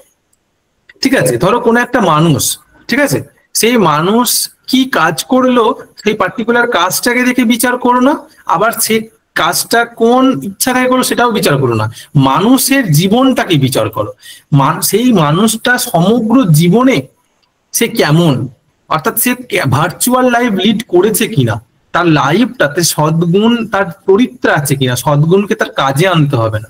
অর্থাৎ এখানে কিন্তু সম্পূর্ণ বিষয়টা চলে এলো মানুষের মধ্যে, যে সেই মানুষের চরিত্র, ঠিক আছে, যেটাকে ইউডোমোনিয়া বলা হচ্ছে। অ্যারিস্টটলের কনসেপ্ট হচ্ছে ইউডোমোনিয়ার কনসেপ্ট। সেখানে কি বলছে, ইউডোমোনিয়া হচ্ছে এমন একটা গোল, যে গোলটাতে আমরা সবসময় কিনা, যেটা হচ্ছে একটা মানে একটা ভার্চুয়াল লাইফ লিড করা। হ্যাঁ, ইউডোমোনিয়া হচ্ছে তার হাইয়েস্ট গোল বলা যেতে পারে, ঠিক আছে, যে যেখানে আমার পৌঁছাতে হবে এবং সেখানে একটা ভার্চুয়াল লাইফ লিড করা, অর্থাৎ একটা সদ্গুণ সম্পন্ন ব্যক্তি যে কাজটা করছে, এখানে ব্যক্তির ব্যক্তিত্বটা গুরুত্বপূর্ণ। ঠিক আছে, তাহলে আমরা বিবেকানন্দ, এপিজে আব্দুল কালাম, এই মানুষগুলোকে কিন্তু পার্টিকুলার কোনো কাজের ভিত্তিতে কিন্তু বিচার করি না, তার ব্যক্তিত্ব বা তার জীবন শৈলী বা তার জীবনকে তার মানে চরিত্রের পরিপ্রেক্ষিতে বিচার করি। তো ভার্চু এথিক্স এখানে বললো যে কোনো একটি পার্টিকুলার কাজ বা কোনো একটি কর্তব্য কোনোটাই নয়, সেই মানুষের সমগ্র জীবনটাকে বিচার করে সে কাজটা নৈতিকতা বিচার করা উচিত। এবং আমাদের সবসময় ভার্চুয়াল হয়ে উঠতে হবে। এই যে প্রত্যেকটা মোটে ভার্চুয়াস আমরা এথিক্যাল অ্যাকশন, এই যে ভার্চু লাইফের কথা দিয়ে বলছি, এখানে আরো অনেক কনসেপ্ট আছে, যে গোল্ডেন মিনসের কথা বলছি, ইউডোমোনিয়ার কনসেপ্ট আসছে, এরকম বিষয়গুলো আসবে। তো ভার্চু এথিক্স সবসময় চরিত্রের উপর বেশি জোর দেবে, এটুকু মনে রাখ, ঠিক আছে। তো সক্রেটিস অবশ্যই, কিন্তু অ্যারিস্টটল উত্তরটা হবে এখানে, ঠিক আছে, ভার্চু এথিক্স বলে। তাহলে কি করেছিলেন অ্যান্ডসকম? মানে বিষয়টা হচ্ছে অ্যারিস্টটল, সক্রেটিস এরা তো প্রাচীন কালে, আজকে আমি যদি মিল, বেন্থাম, কান্ট এরা তো অনেক পরবর্তী ক্ষেত্রে। ব্যাপারটা হচ্ছে যে তাহলে এখন প্রশ্ন হতে পারে যে এই কথাটা তোমাদের ঠিক প্রশ্নটা আসতে পারতো যে উপযোগবাদ কর্তব্যবাদ খণ্ডন করে নতুন করে ভার্চু এথিক্সকে ইন্ট্রোডিউস করানো অ্যারিস্টটলের পক্ষে তো সম্ভব নয়, কারণ অ্যারিস্টটল তো কোন কালে চলে গেছে। কারণ অ্যারিস্টটলের ইউডোমোনিয়ার কনসেপ্ট, ভার্চু এথিক্সের কনসেপ্ট, গোল্ডেন মিনসের কনসেপ্টকে কাজে লাগিয়ে নতুন ভাবে একটা আবার সম্প্রদায় গড়ে উঠছে, সেটা হচ্ছে ভার্চু এথিক্সিয়ানস বা এথিক্স। এইটাকে কেন্দ্র করে নতুন আবার একটা সম্প্রদায় গড়ে উঠছে, যারা চরিত্রটাকে নিয়ে আলোচনা করতে শুরু করছে, যে কর্মরূপ নয়, ঠিক আছে। তো সেই মূল প্রবক্তা হচ্ছেন অ্যান্ডসকম। তার পরবর্তী থেকে আরো অনেক আছে, মানে সেই নামগুলো এই মুহূর্তে আমার এখন মনে পড়ছে না, কিন্তু অ্যান্ডসকম বলা যেতে পারে। তিনি আবার নতুন করে এই ভার্চু এথিক্সকে মডার্নাইজেশন বা মডার্ন ওয়েতে ইন্ট্রোডিউস করাচ্ছে জিনিসটা, কিন্তু আসলে ব্যাপারটা অ্যারিস্টটলের, সেখান থেকে ধার নিয়ে পরবর্তী ক্ষেত্রে এটা গড়ে উঠছে বলা যেতে পারে। তারপর হচ্ছে এন্ড জাস্টিফাইজ দ্য মিনস, কোন নৈতিক মতবাদের বক্তব্য? কি হবে? ঠিক করে বলো, কর্তব্যবাদ হবে কি? স্যার এন্ড জাস্টিফাই সবসময় এন্ডের উপর যারা, হ্যাঁ এন্ডের উপর যারা আলোকপাত করছে তারা সবসময় কি হবে? সেটা উপযোগবাদ। হ্যাঁ, তো এন্ড জাস্টিফাইজ দ্য মিনস। মিনসটা জাস্টিফাইড হচ্ছে কিসের দ্বারা? এন্ড দেখে, অর্থাৎ কাজটা শেষ দেখে বিচার করো। সব ভালো যা, শেষ ভালো তার, মানে যার শেষ ভালো তার সব ভালো, এই কথাটা। অর্থাৎ শেষ ভালো বলতে উপযোগিতার উপর, ইউটিলিটির উপর বেশি গুরুত্ব দেওয়া আছে, এটা উপযোগিতা। ঠিক আছে, নেক্সট হচ্ছে উপযোগবাদ কিসের উপর জোর দেয়? উপযোগবাদ কি বল? ও সরি, উপযোগবাদ হবে না এটা, এখানে এটা একটু মিস্টেক হয়ে গেছে। এটা হবে এটা প্রশ্নটা আমি রেখেছিলাম অস্তিবাদ। অস্তিবাদীরা কিসের উপর জোর দেয়? স্বতন্ত্র স্বাধীনতায়। একদম, অস্তিবাদ মানে এক্সিস্টেন্সিয়ালিস্ট যারা, এক্সিস্টেন্সিয়ালিস্টের মেন বক্তব্য ছিল ব্যক্তি স্বাতন্ত্র্য এবং স্বাধীনতা, এটা তাদের কাছে মেন প্রায়োরিটি ছিল। নেক্সট হচ্ছে কান্টের মতে নৈতিক নিয়মের স্বরূপতা হলো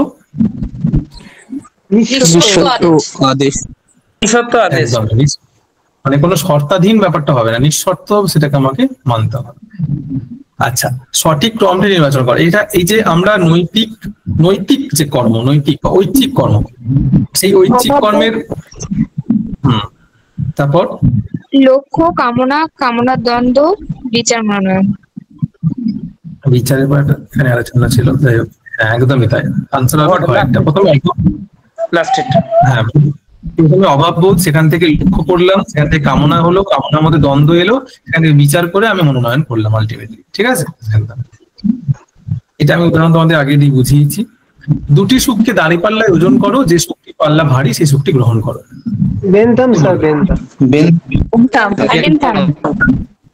ঠিক, ওজন দাঁড়িতে কি মাপা হবে? পরিমাপ, তাহলে পরিমাপের উপর কে জোর দেবে? বেনথাম। একদম ঠিক। লাস্ট কোয়েশ্চেন দেখো, মার্জিত আত্মসুখবাদের প্রবক্তা হলেন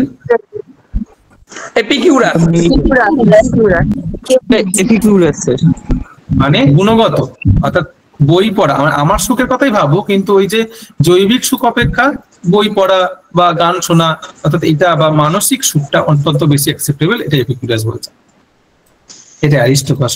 যাই হোক, বেশ, আমরা মোটামুটি ভাবে পুরো সিলেবাস ভিত্তিক ভাবেই কোয়েশ্চেন গুলোকে অ্যানালিসিস করার চেষ্টা করলাম। 60খানা প্রশ্ন, অনেকটা কনসেপ্ট এখান থেকে উঠে এলো। ঠিক আছে,